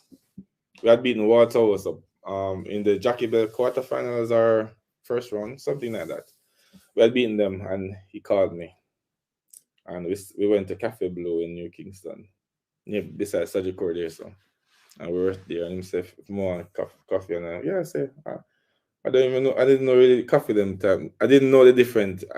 I'm never a person who go sit down. I drink coffee at home, but I can't say boys espresso or cappuccino or latte or whatever. So he must say whatever. I think he had a double espresso at the time. I don't know about coffee business like that in terms of from the that standpoint. We're gonna have a coffee shop, yeah. So I think I had a coffee. Don't even remember what it is. And he took out he have a napkin. He had a napkin. And him start draw a football field on it, and I say, I think he asked me about the wing back. Like if a centre back have the ball, where do I want the wing back to go? And I said to him, all depends on how the team press me. And he must say, why? So I said to him, he said to me, no, let that wing back go high. And we had a little debate about it. I said, of course, sometimes I play like this, the wing back go high, of course, and go up. Because I mean, Barcelona was playing like this. Once they have the centre back of the ball, the wing back go high. And I was saying to him, sometimes I want the wing back come in line with the as in line with the centre back as possible. And he must say to me, why? And I said, you see, if the wing back come deep and the winger from the opposite team come to press him, you're gonna have bigger space between him and the next that winger and the wing back. I must say, yeah. I said, of course, look, if he come and then my winger stay, may have bigger space to use my midfield to go between them and play. And I can now do an overload. I must say, okay. And I said, so it all depends on how the team pressing. Of course, I have my ideas in my play, but if I'm playing a game, I look at how the team I press. Even sometimes my wing back can go inside. And I must say, okay, cool. And he might tell me how you play and whatever. And long story short, he said to me that, you know what? He must say to me, who do you want to be my assistant coach? And I said, me? And he said, oh, you don't want to? I said, of course. Of course. I don't want it. You know what I mean? Because honestly, at the time, I wasn't thinking so far. I was thinking at the time, based on what I was doing and stuff, I could be like an under 20 coach based on, everything. Because you had a lot of coaches who had a lot of more experience than me and more advanced and everything like that. You know what I mean? So I was saying to myself, say, maybe my want to be, some in the national program. But when you say assistant coach, I say, yes, brother. Coley, good evening, sir. Hello, good evening, man. Blessings. Coley. Everything good evening, sir. Manners and I respect. don't know who is talking to you. Huh? You don't know who talking to you. You don't Face know family, but you're Jamaican, so. I cover, man. Brother. I cover. Huh? Cover mix. Yes. Him see man. That's it. I'm going to be coach. Listen, me add you on something there, man. They call it. I'm a teammate that, I'm from Royal Family. Yeah, he might tell me say a big ball at Homewood. Him not say a big ball at Homewood. No, man. How good was he though playing for Homewood? Him good? No, man, good player, man. When you talk about close skills, rock and move. Yeah. Yeah, man. Yeah, man. Very good close skills, man. Very good close skills. And rocky to sleep, man. Rocky to sleep, man. Yeah, man. So you were surprised that Coach Schaefer gave you that opportunity. You were surprised, but basically. But I think before him start talking, him have it in mind because he made him that watch it from a long time at the schoolboy league, and people are telling things about the capability. Yeah. I think so. And then now the argument we have with him now in terms of the wing back, really cement. Yeah. You know this man thinking, come, man. So you guys put together a nice team for the national team, and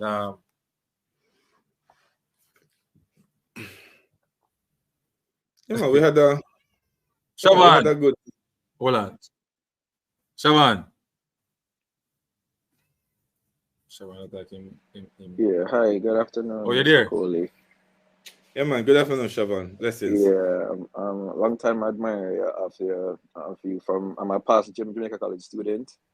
And well, I was there before you went there. I was there when Mr. Henry was there. Yeah. And he was someone that really helped shape my future. And seeing where you took up what the work that he had started, you took it up, and definitely. you really improved. And that 5 years? Yeah, 5 years. 5 years that you won in a row, it was impressive. Since that, I've grown to kind of not like the Morning Cup that much, schoolboy football, because I don't think it's done much development. But your work cannot play down the work that you have done, because even the final year, I was kind of doubtful that Jamaica College would have won, but the fact that they still won, and they won in a very impressive way, you do deserve a lot of plaudits for that. Mm-hmm. I wanted to ask, pertaining, I don't know, I'm pretty sure persons have asked this before, but what is the difference for you with the coaching level at the junior level in where you are now comparing to what you were used to in Jamaica? Mm-hmm.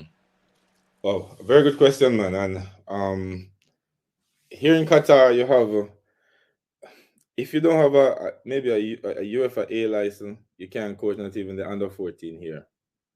The under 14 in the no, no, you have no chance. So at the grassroots level, you have more competent coaches because you see in Europe you can have a license or a pro license, but if you're coaching, if you're not coaching one of the big team, your salary you don't have a good salary. You understand? You have even in Portugal in the mid table, you're probably getting coach can get 3,000, 2,000, whatever, whatever. Plus you don't get the benefits. So a lot of coaches from Europe they gravitate towards the Asia because in Asia they will pay you. You understand? Plus, you will get housing, you will get every single thing like that. So here, if you don't have an A license and a top coach in Europe, you can't even coach at the under 14 and under 16, not to mention the under 21. And if you not don't have a pro license, you can't coach. I know you talk about the youth. You can't coach at the so what's the name at the the pro level, Premier League level, unless you have a pro or you on your way to get a pro. So it's much more advanced in terms of the education of the coaches, much more structured. Yes, you do have breakoff academies like you have the PSG Academy, you have Evolution Academy, but they are very very structured. You don't just have somebody say, oh, you know what, I want to make some money, so I'm gonna create one academy. You have some really good academy in Jamaica, but you have a lot of persons who just okay want to make some extra bucks. They want to create some academy and stuff like that, which is not the way because you know the safety, the safeguarding of the players, and also the whole structure is not there. So you know, and that's something that we have to look at in terms of you know the academies that are within our country. We need them, but I think that they should be a part of the club, like everywhere in the world, or most places. You have the club and it has its academy. But you know, because you know the clubs in Jamaica, they don't charge you to come and train. The Yeah, that's academies true. do, but they do need that the clubs need that aspect to them, the academy part of them, so that they can also create funds for themselves. But the club in Jamaica already have some form of structure. So I think we need to find a way in which the academy and the club really, like you find ballers, they are also Ligani FC, and the transition, Yeah, yes, you know, which is it makes a big difference. Even when Mr. Butler had well with Phoenix, you'd see that he run it through Radials at one point, through Ligani, and at one point he was down by Rockfort. You understand? So you always find ways in which you would get his players out there to play within the CASAF until his program became grow from strength to strength. okay. Understood. You touched on a very good point just now pertaining to the academies and the clubs. Hmm. This is something that I have always believed. It's not. I know it's not possible for all institutions. For the major institutions like the Jamaica College, the Kingston College, the St. George's, these schools do somewhat have the resources. Well, not somewhat. I believe they have the resources based on what I've seen over the years, going to JC, playing Hmm. games against KC. When we have preseason, the preseasons for these top schools are not regular preseasons, where they're training from March all the way up. No, not March. From say May all the way back up until schools begins in September. So it is a real preseason. So I always had the belief that seeing that because we know the clubs honestly they don't have the revenue, the financial resources to really facilitate having a full academy throughout the year. Hmm. Whereas the top schools, I believe they do have that resources and they are able to do so.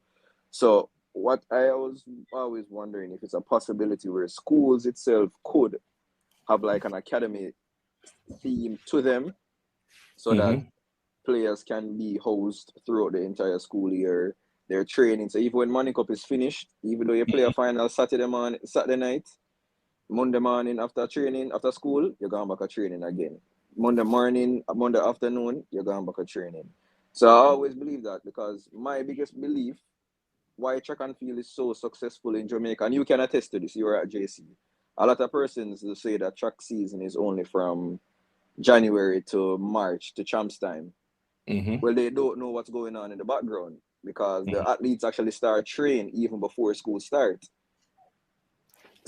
So they start training before school starts, going all the way up to March. So if you look at that structure, and it's not like football, their training is not. I wouldn't say it's not rigorous, but if you look at their training, they're still running, they're still developing their skills, they're building their muscles, they're getting their techniques properly. So when it comes to the competition time, they can almost master that. Whereas football now, some schools only are able to start training like probably a month prior to school starting, and Mm-hmm. as soon as schoolboy season is finished, that's it. Football is done for them until another year. So some schools, majority of schools only play maybe 1.5 months worth of football, which I don't think is sufficient. So, what is your thoughts about that? Okay. You're making some good points. All right. Listen.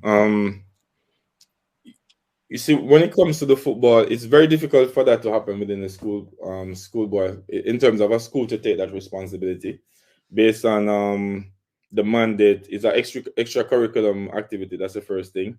Um, in football, through the physical education program, they talk about athletic literacy, which means that a lot of players who play the football, they play multi sports. You understand, for the school. So you have footballers who play cricket, they do tracks, they go back, they go to the rugby, such and such and such and such. With the athletics, you have a longer preseason to the real to start doing activity. So what would have happened if a school doing that now? ISA doesn't have the resources to really keep the competition and everything like that, to have them playing for over a long period of time, because there's a window for track, there's a window for this, there's a window for that. So for them to have an academy in a case like that is very, very difficult. However, what is important is it takes collaboration between the clubs and the school. That is very, very important. You'll find that it happens, but not all the time. So you'll find in Clarendon College, they have a big collaboration with what's the name? With Portmore United. You find like Woolmer's back in the days, them on Harborview, Santos as KC. Clarendon link Yeah. with Santos too. So they always link with some clubs. So Clarendon with Santos, yeah, that's good. And also with Portmore. Woolmers and KC link with such and such. You have Cavaliers with Calabar at some point in time. So there have been collaboration. What is important though is for the clubs and the association really to really create competitions, because what you can train all you want to train. You understand? But if you're not playing competitively, you can't improve. Tell him all So right. it's not, No, so it's not thank it's you. not the training. Okay, the training is important, but competition is very, very important. And that's why I applaud ISA the other day when they had the Walker Cup and the Ben Francis, and them create a different tier. Because Yeah, what would have happened in this space is that teams that would have dropped out of the Manning Cup and Dakar Cup, they'd they're have still gone in there. home. And But so because this they have gives this, them opportunity to play, continue give play. them an opportunity to play more football and more football. So this is where the club and the association get in place. But they have to be very creative in terms of to raise money. ISA has been very creative in terms of creating a package where they can create a lot of money. The clubs has to be much more creative and have good collaboration with the club, with the school, because you will have players who play under 16 game, and there's nobody, the coach from the club don't say, boy, talk to the coach from the school, and you find out player play the next day, our next game, maybe for the club, and you find out that the club, the player get injured and everything like that. But so there needs for greater safeguarding of the players. That is most fundamental. A collaboration between clubs and school, and also not only the clubs but also from a wider perspective in terms of the federation investing more money where it comes to development, in terms of even the grassroots clinics all over the place, creating festivals. Because I've seen now that with the academic, like they're going, like even here with the under 12 or under 9, you will have like one club they keep a festival. So all of the teams go to this club on a specific day and they play matches. Next week, another team gonna host, and some competitions and they play. It's festival. So within the grassroots, you need festival. They need to play. You understand? And also the methodology of our coaches are very, very, very important. One coach said it's better to have no coach than a bad coach. You understand? In the street, players. I come from the street. Kavi, also, you learn football in the street. When you come home with your ball already, you know football, right? It's just for Yeah, a coach that's to true. play this position, whatever. These players are coming. Some of them have a whole lot of skill, but they don't know how to play football You because know they don't that's play. They you know don't play that's in the a street. They don't play with people older than them. You have to protect the ball. The ball bounce this so from one stone, it'll go here, so it'll go whatever. How you maneuver all of those things. And yeah, we say field is that's very, a very important, of course. You need good field, but you that's a need very too. that's a very The good football. point. So you can have the best players. Look at Africa; they don't have good fields, and I'm a person who want good fields. Don't bother take quote me and say there must not be good fields. But is that the answer? That's not the answer. You have whatever situation you play with as a player, especially the grassroots, you won't have the best surface in a no country at all. They're playing, you talk about Davis, they're playing Paris, they're playing the streets, they're playing some, we call it, they make some, even on a basketball court. They say go play football. The ball move here, how you manipulate the ball. You understand? The ball not gonna come perfect every single time. When it come perfect every single time, when it don't come perfect, what you do? So even on a bad field, you're gonna learn the football. The ball bounce up on you. Hey, you control it. You don't control it the first time. The next time, okay, I'm sure you're gonna control it. You understand? So the methodology is very important. The kids, they need to play. Don't coach too much. Just let them play. Let them play. Don't bother tell them every day, okay, 2 touch, 3 touch. I used to do it sometime and I realized that no, when I say I tell a player, I say 2 touch in a pressure. And I am making decision for him. Of Yeah, course, that's it's true. you can take 2 touch. But how many times you play a football and you need 5 touch to come out? Or 3 touches? I tell him, 1 touch. Of course, there's sometimes in which you want to play 1 touch, but it shouldn't be the majority of the time. You coach. Let them play. Let them play. But That's you a good see, like point. Verratti and the defenders. If a defender in modern football, if a defender cannot dribble, him in a problem.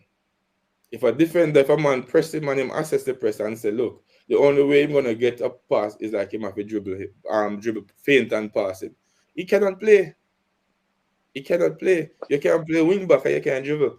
Because every team pressing the wing back. That's true. So That's especially in the modern game now.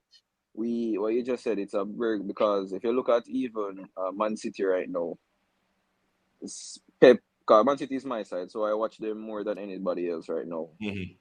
Pep is not going to go for a defender who is just a good defender. No. You have to be able to be comfortable with the ball because the start of the play starts with the goalkeeper and then it's you. Mhm. So you have to be able to you have to be comfortable with the ball. You have to be able to pass out the ball. And it also segues into something that I always wanted to wonder if it's something that coaches themselves look at while being out here. Mhm. I've been through my fair share. I used to play for JC as well, and Mr. Henry, so I used to play with him Mhm. as well. But the older I got, I always wondered, like True. watching training clips of overseas teams at the Mhm. professional level. We don't see controlling drills. You don't see drills teaching people how to head the ball. You will just see those things being done for warm up purposes. Mhm. Mhm. But when I'm out here, even at the Premier League level, I see coaches doing control drills. Players still having to learn how to control the ball. And those small fundamentals, because it goes back to what you said. When you're Mhm. on the road playing, you have to be able to navigate. If you know that a ball is going to hit a stone, you have to Mhm. know the quick reaction. So that teaches you quick reaction. So if it's the ball coming and you have to do a quick turn, fine. But out here, it seems as if that everything is still by to the books. Just like regular to the books, so there's no advancement. There's no advancement in No. the skill set of the particular player. We just want Mhm. to know you can pass and control. There's No. nothing to say, all right then, off the ball movement. That is one thing I say that's beating us as Jamaicans.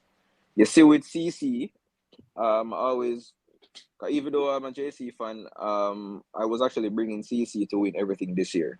Because when you look at how they play, they're almost, not going to say perfect, but their game, it's more advanced compared to most other schools in the schoolboy level. Their off the ball movement is good. They don't sit on ball watch. Yeah, but let me tell you something. You see, all of those things, it's all about the principles. You understand? The principles that you work with are very, very, very important. And the rules. So, for example, you watch CC. I haven't watched them much, but you'll find that they run behind a lot. You understand? They want to switch the ball. So sometimes when you go to training, you focus maybe on two principles. Or you switch the ball, run behind. Okay, you'll probably want to be vertical. So it's not about, okay, it's 2-touch, 3-touch, or whatever. You have the principle that will guide you in your training. So for me, from I was at JC, through Mr. Jackie Walters, I was with him 2013. He was the technical director of the all school team. I was the head coach. And he's a man, I didn't know he was so cool. He started carrying me with him, like, he say, "Oh, young boy, come with me." Because he might go everywhere, you know.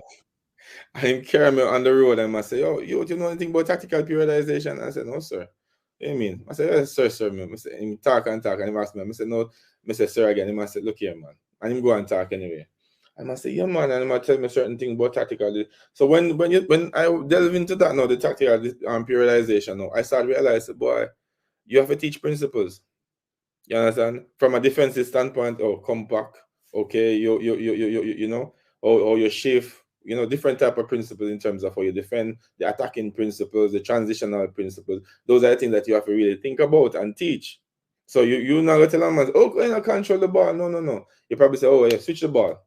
Yeah, work on that this evening. You switch the ball. When you switch the ball, you have a player run behind. Okay, when him run behind, who are gonna finish? You have to tell them, "Hey, number 9, this whatever finish." You understand? So when you teach the game, as simple as that. Because when I say 2-touch, you know, I teach control, pass and control with 2-touch. You know? So if I tell a player 2-touch, what am I gonna do? I control and pass. So I don't have to basically. Yeah, of course, 2-touch is control and pass. So you're teaching the technical ability if you're doing that, in a sense, you know, more than even the tactical in my vision. That's what I think. So I start working with the principles of play. Those are the most important thing when it comes to coaching. That is in your always in your back pocket that you go with.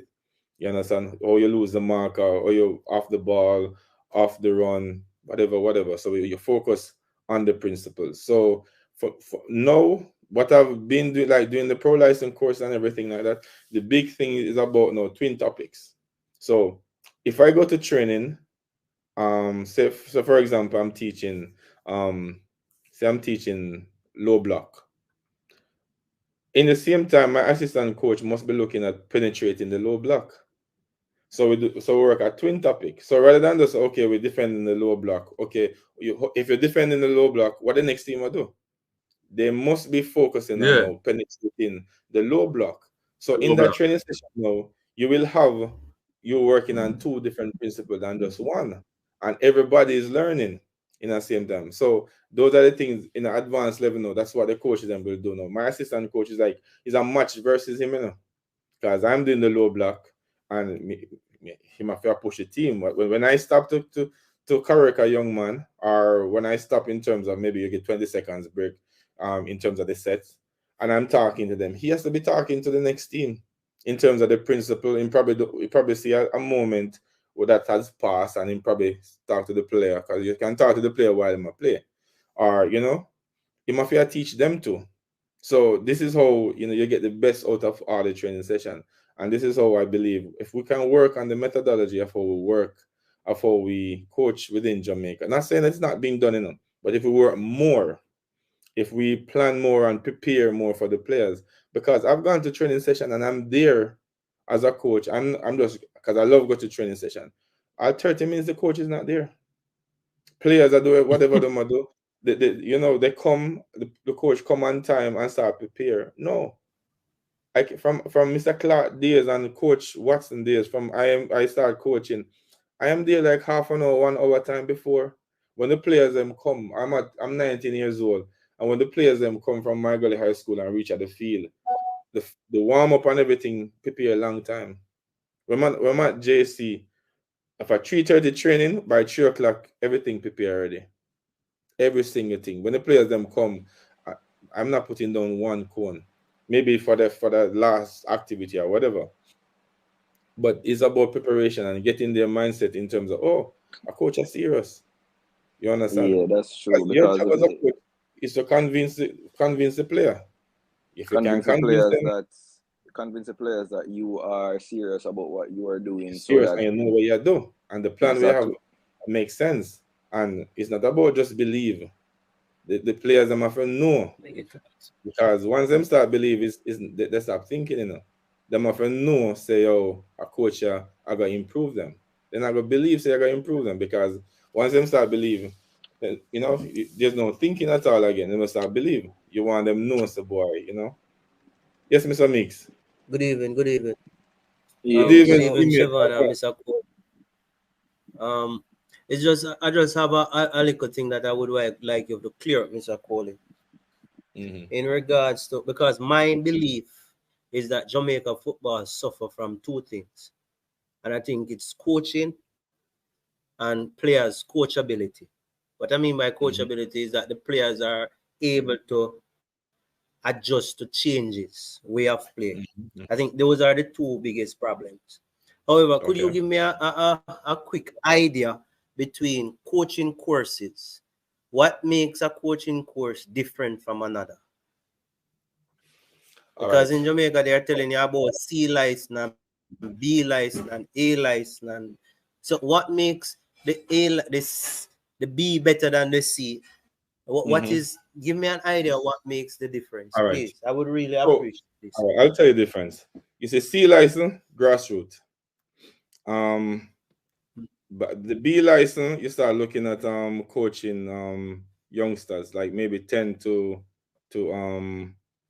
14, 16-year-old, like this. You start looking at bigger field coaching, like 11 versus 11. While the C license is just grassroots football. Okay, the A license would push you now to amateur this, and even we call it maybe under 19, under 21, and then the pro license now will take you to start coaching the professional at the professional level. Now, what are the differences? Well, by you reach the A license, let me look at the A license. You will start be looking at how you manage a team, the different principles, but more in depth in terms of the principles. You start looking at training sessions, but you start looking at more in depth, not just about the microcycle, the mesocycle, but you start looking at the preseason in a sense. You're looking at the season and how you manage the maintenance of whatever fitness and whatever what you do during the aspect. By you reach a pro license, you start looking at how you manage not only the players but your staff, everybody around you, how you deal with the media, how you plan for certain things and certain different situations and scenarios. You know, so it is different in a sense. It's very different based on if the country or if the confederation have a well-structured coaching program. It should be very, very different, and you can being on a coach, you can be on a course, you can feel it. When I was in Jamaica, we started looking at the D license in CONCACAF. You understand? But a lot of the coaches will start saying that, how can I in Jamaica, how can I have a level 2? How can I have a level 2? And you're probably asking me to do a C license. After having a level 2 in Jamaica, and the level 2 at the time, maybe in 2016, 2015, it was said with a level 2 you can coach what? The Premier League, right? And then why should I have That's a level 2? That's the one we did, right? Yeah. Why should I have a level 2? That's the one we did at Yeah. Why should I have a level 2 and still go back to do a C license? Should I not be exempted based on doing the level 2 plus my years of experience and competencies put together? So you will find that like within the Europe and all those countries, you find some coaches will be exempted based on the competencies. Like if they bring in a new course, the years of competency, the years of experience and the competency, and maybe exempted from a C, and them say, no, you based on this, the body of work that you have done, you should do a B license. But within but you see a lot of persons, although they had a level 2, they have to start from the C license and everything. And some person kind of their talk is like also is a revenue stream. Is definitely is also, you must understand, is also a what's the word? A revenue stream also for any federation in the world. In Europe, you know, the only part when you reach is when you reach a pro license that they don't think about the amount. Because you will probably have just 8 for one country. Like for us in Asia, you have so many countries in Asia, and across Asia they only choose, I think, 22. So to get into that, I had to wait like 4 years. And normally after you finish the A, you take it 2 years before you can do the pro license. I had to wait like 4 years. And I had to align myself. I had to make calls. I have to try to know people. Because at the end of the day, is who you know when it comes to the pro license. No care how good you be, but you can be a very good coach at the A license, and they decide that, look here, you will not do a pro license. You understand? You will never. In France, I think they do 8 probably every 2 years, 8 or so in the pro license. And those coaches, you know who are those coaches? Past footballers, football stars. So you have a coach who will never play no football at all, or never be at the high level. No, you probably do stop at the A license, and it take you years before you do a pro license. So it's a very difficult for, if you're not a top player, if you're not a top player in the world, and even within the Caribbean too, they will always fast track those players who have big names for different reasons. Because to manage players, you have to can convince them. And once you have a name, all you need to do is to have very good assistant coaches. And you know the football too, but you make sure you have good assistant coaches, and you're good. You understand? Not saying, I won't say you're good, but it's good because at the same time, the club will believe that, okay, this is a player who play Gold Cup, win this, win that, and him feel secure. The fans them okay, no pressure on the management because of that. And at the same time, the players believe in you, because you can be saying the right thing, but guess what happened? You're not the right messenger. You understand? So coaches take a lot of different things. So when some person, boy, you know what, this coach, they push him up, because even when you in Asia and Europe, you have like Kevin De Bruyne. They get exempted from doing like the C or the B, or they will do the B and the A together, same time. You understand? Because in Belgium, the coach the instructor is a Belgium instructor, director of Belgium instructor that taught us, was the main instructor for us. Kevin De Bruyne, he's doing the A and B and A together. A normal coach won't get that opportunity. But if you are Kevin De Bruyne and you have so much experience, you play the football as if, I mean, you know the game. You understand? You're a top player. Most of those coaches are exempted. But there's a big difference between from the D, the C, the A, the B and the A up to the pro. So there's a big, once you're federation and you like is organized, there should be a clear distinction between the levels, and it's very, very important. I can. So do you agree that Jamaica football, one of the major issue is the coaching? Because before you answer, I will say this. I tend to go to the local games, Premier League games, just to watch. And I will watch a player, say 2022 or 2021, and I will come back 2024, 2023, and I will watch that player again. And I realize that players that I saw play in 2021, 2023, when I see the players, I literally cannot see any improvement in their game. Isn't that not a coach issue? Well, it is. I think it's easy to say it's a coach issue. That is one. It's always easy to say. No, I'm not saying. I'm asking. No. And I'm answering too. I'm answering in a way where I'm saying it's always sometimes easy to say that but some of the time is the level of the competition. You understand? You know, it can be, of course, coaching, because you have different coach who go and come, but also the level of the competition. Is it as strong enough to improve the players? Because that is what's going to improve the players more than anything else. You know, of course, the coach is important, but the level of the competition, is it improving the players? And that is one thing we have to look at when we even have some competition. Do we have too many teams? Do we have too little teams? In terms of the coaching, of course, it can always improve, because many of our coaches, we have only garnered knowledge by just watching the football, what we read. But even within the courses too, we don't have that. It's always we're very quick. You finish a A license, and or you finish when I did the level 2, it was like 2 weeks. Nobody came to my club to watch me for a part of the time. You understand, to see what I was doing outside, who monitor the coaches and stuff like that. You know, and not on a day-to-day basis, but can pop in and, you know, assess what the coach is doing. And, you know, there's no monitor of the coaches. You do the license, you go back at your coach, you can do whatever. Of course, you can do whatever. But for you to transition from a B or say a level 1 to a level 2, there must be some form of assessment of you in terms of, you know, coming to your games, watching your training session. So what the coaches need more than anything is mentorship. You know, somebody, if you have organization, for example, say you're within JFF, you must be mentoring the coaches from, you know, from the who leaving from the level 1 to the level 2, maybe to the level 3 if you have one. So mentorship is much more important, and that helped me, because when I met Jackie Walters and I was with him for 2 weeks, Mr. Meeks, he sat me down and him just start talk. He wasn't afraid to tell me, boy, these principles in work. When I play Mr. Walters, I know exactly his game model.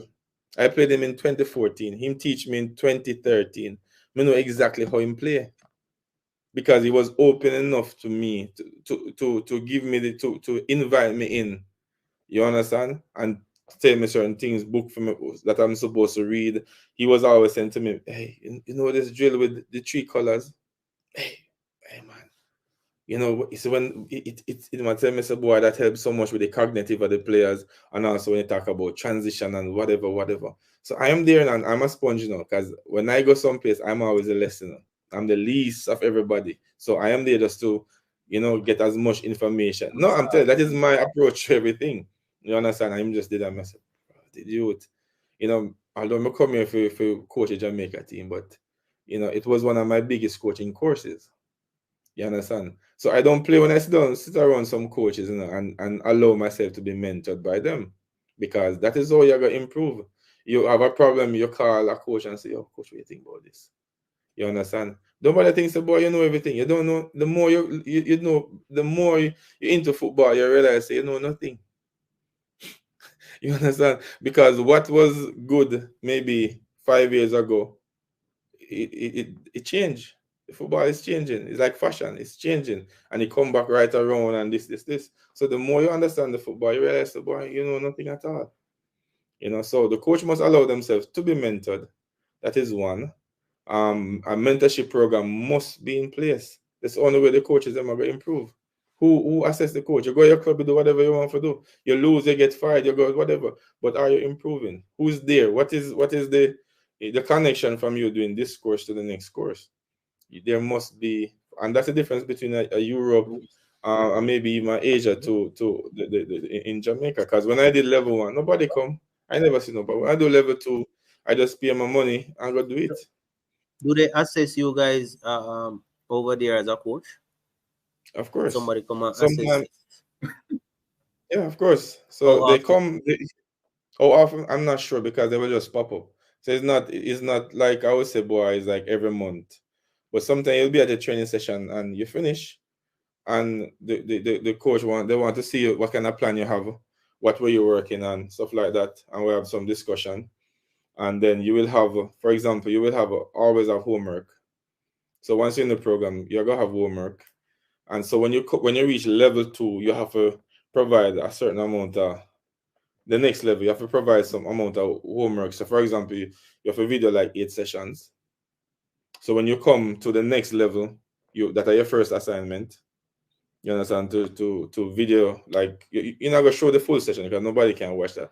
But you have to cut the videos and show exactly. You have to create your game model. From B license, I think you start have to create some form of game model. When you reach probably the pro, you have to advance it somewhat. You understand? So all those things are very, very important. The game A model. person like you, the planning, being a teacher or a former teacher, lesson planning and thing would be similar to a plan for a training session, right? Yeah, somewhat, of course. Yeah, State your because objectives and you have you have your because normally, as I said, you have your topics, your objective, your coaching points. You need to have those things, which those are the things that will guide you. Because don't when you go to coach a team, even if you're speak, you must be speaking on your coach have your coaching points. Those are the most important thing. Outside of that, things may happen. You don't have to focus on whatever you're on. You're teaching this topic, focus on it. Focus on it. Focus on it. If it's vertical you want to play, focus on it. Focus on it. You play football. You don't want the confusion. Oh, this. You don't want that. As a coach, my blind spot sometimes was that I probably say too much to the players. You understand? That was my blind spot. You understand? And over a period of time, you have to just, minimize that as much as possible because the players just want small information. They can play. They can play. They can play football. You said the coachability of the players. It goes back to the education. It goes back to the education. It goes back to who in them ears. In Jamaica, it's difficult because you have the community that tell them one thing. You have you tell them one thing. You have the club that tell them another thing. You understand who they believe in. It's like that. But if you have a strong education where and the the school too. coaches from everybody within the country, I said, look here, this is what we're working on. This is what we're looking forward to. This is what this maybe even it's not system, but these are the principles. By them reach 14, these are the principles that they need to understand to come to the next level. Then everything will be much, much smoother. So in Belgium, I think they have what? Maybe One 10. more question from me. Mm-hmm. One more question. Do you have any interest in the future to return to Jamaica and become the head coach of the senior team? No, that's always. Listen, I've always wanted to coach my national team. To be honest with you, Good but question. no, football is. I'm open. I am open. It may happen. It may never happen. But I'm preparing myself to be the best coach I can be. You understand? And when you do that, when opportunity come, you will be prepared. So I'm not saying, look here, okay, keep my mind on this. No, it's not. That's not how I think. You understand? I think about the preparation, and then have gas in the bus, then you can take you anywhere. You understand? But you can't be thinking, okay, you want to go Kingston, but if you don't have the gas, brother. So I think about having the energy, having the petrol first, and then, well, first have the bus and the petrol, and then the destination can be anywhere, anywhere in the world. You know what I mean? All right. Thanks, man. Take care of Yeah, man. yourself, yeah? Yeah, man, you too, man. And you're doing a good job. Respect, man. Yeah, man, bless you. Man, follow you. Don't think Big I'm not coach. following you. He says he's following you. Well, I think I'm not follow you. See Or your last Mr. interview. Miguel. Yeah, man. Yo, you watch his last interview. Like you, man, cry. And get some beating this year, man. We get 7 of them things this year, so I will come back good next year.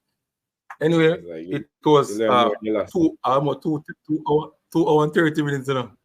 Yeah, man. I think we need to go sleep. You need to go sleep now, but you, yeah. Rest the brain, yeah? The brain that work overtime. Yeah, it was nice speaking to Coach Miguel Coley, and you can never stop talking about football. And there's a lot to learn when talking to Coach Miguel Coley. We not even get to go through the national setup as yet in his club at Qatar and stuff like that. So we hope we can get a part two, part two of this interview. And you know, Mr. Meeks, El Futuro Club, jump ship, Shavan, Pierre jump in and say their 2 cents. And a lot of persons in the comment section wanted to say there, but with the time is limited. So once again, I want to say thank you, Mr. Miguel Coley. And if you have anything to say to anybody, coach, or we want to big up anybody, this is the time now to do that. Yeah, big up all the winners during the schoolboy football. All the winners.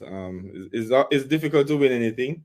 I mean, it's difficult. You have coaches who win the first title, some in their 50s, some in their 60s. So, and they have been coaching a long time. So I know it's very, very difficult. So congratulations to all the coaches who have won during the schoolboy football, the Premier League. You know what I mean? There are many good coaches in Jamaica, and a lot of coaches are doing fantastic. They need a lot of support. They need mentorship. They need a lot of support. So once we can get it right, because we keep on producing players, maybe not at the level in which we should, or the quality and the amount, but we keep on producing players. But if we can really work together, because a lot of times we say we want to work together, but we don't really want to work together. You know, some person want to win, and not as supportive to the other coaches. Only if they win, they are satisfied. But I am a coach. I was never always a winner. I've lost many games, and through those losses, I've learned so much. You understand? And you find a lot of players who may not win the Manning Cup, may not win the Dakar Cup, but they transition to further heights than even players who have won. So the development and other players doesn't stop there.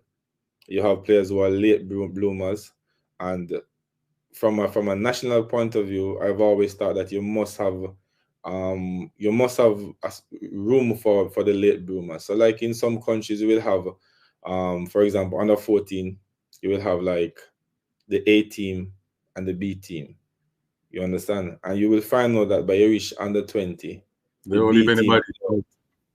the B team players, they transition further. You understand? Because a lot of time, especially at a young age, when they are mature quicker, they are bigger, you find that they win games, and they will win games for you. But are those the talented players? You understand? So therefore, from your philosophy as a country, that will guide you. Your game model as a country, that will guide you. But also you must have and prepare players who are the late bloomers. Kevin De Bruyne, he was a late bloomer. You have so many players who would never be on the under 14, but they're on the B team or the under 14 team that have transitioned to be world-class players. But at the youth level, the size, the maturity is very, very important, and they will win your games. But the question is, are you really coaching the future, the brighter prospect in terms of the football? No, sometimes no. They're the late bloomers. They're the late bloomers. And as I said, Shavar Nicholson, he never win Manning Cup. Leon Bailey never win Manning Cup. I see one guy who got to Italy the other day, forget his name, from Mount Pleasant. He never win Manning Cup. And you will go right through it. Because I said you have a lot of late bloomers. You have a lot of late bloomers. So we have to prepare and for those players as much as possible. That's just my 2 cents. So thank you again, and it's a great pleasure. It's Trevante, so not Carl. Yeah, Trevon, yeah. Thank you very much, Coach Miguel. Thank you. Yeah, yes, I remember. The one in Italy from Mount Pleasant, yeah. So thank you very much, Miguel. Hope we have a part 2 for this, because we never get into the World Cup final with Shea for your first year with the national team. A lot of things are going on him, so we never get into that. And what person must understand was that Coach Shea had a lot of trust in me, that he was managing the team and I was coaching the team. So he would tell me what, because normally before the games, I would do the team talk. You understand? He probably go to his room or whatever we meet and him say, boy, this is what he want to tell the team. Then I would speak to the team. I would keep the training. So coach, so he had a lot of trust in me. So for a coach to come from Germany, we have so many coaches at their disposal and choose me. And even when he left Jamaica, remember, you go one top club in Asia. And he call me and say, Coley, anywhere I'm going in the world, more years my assistant coach. It spoke volume to his belief and trust in me. Because remember, you can get a coach, if you take up your phone and put it down without even dial a number, you can get a coach from anywhere in the world.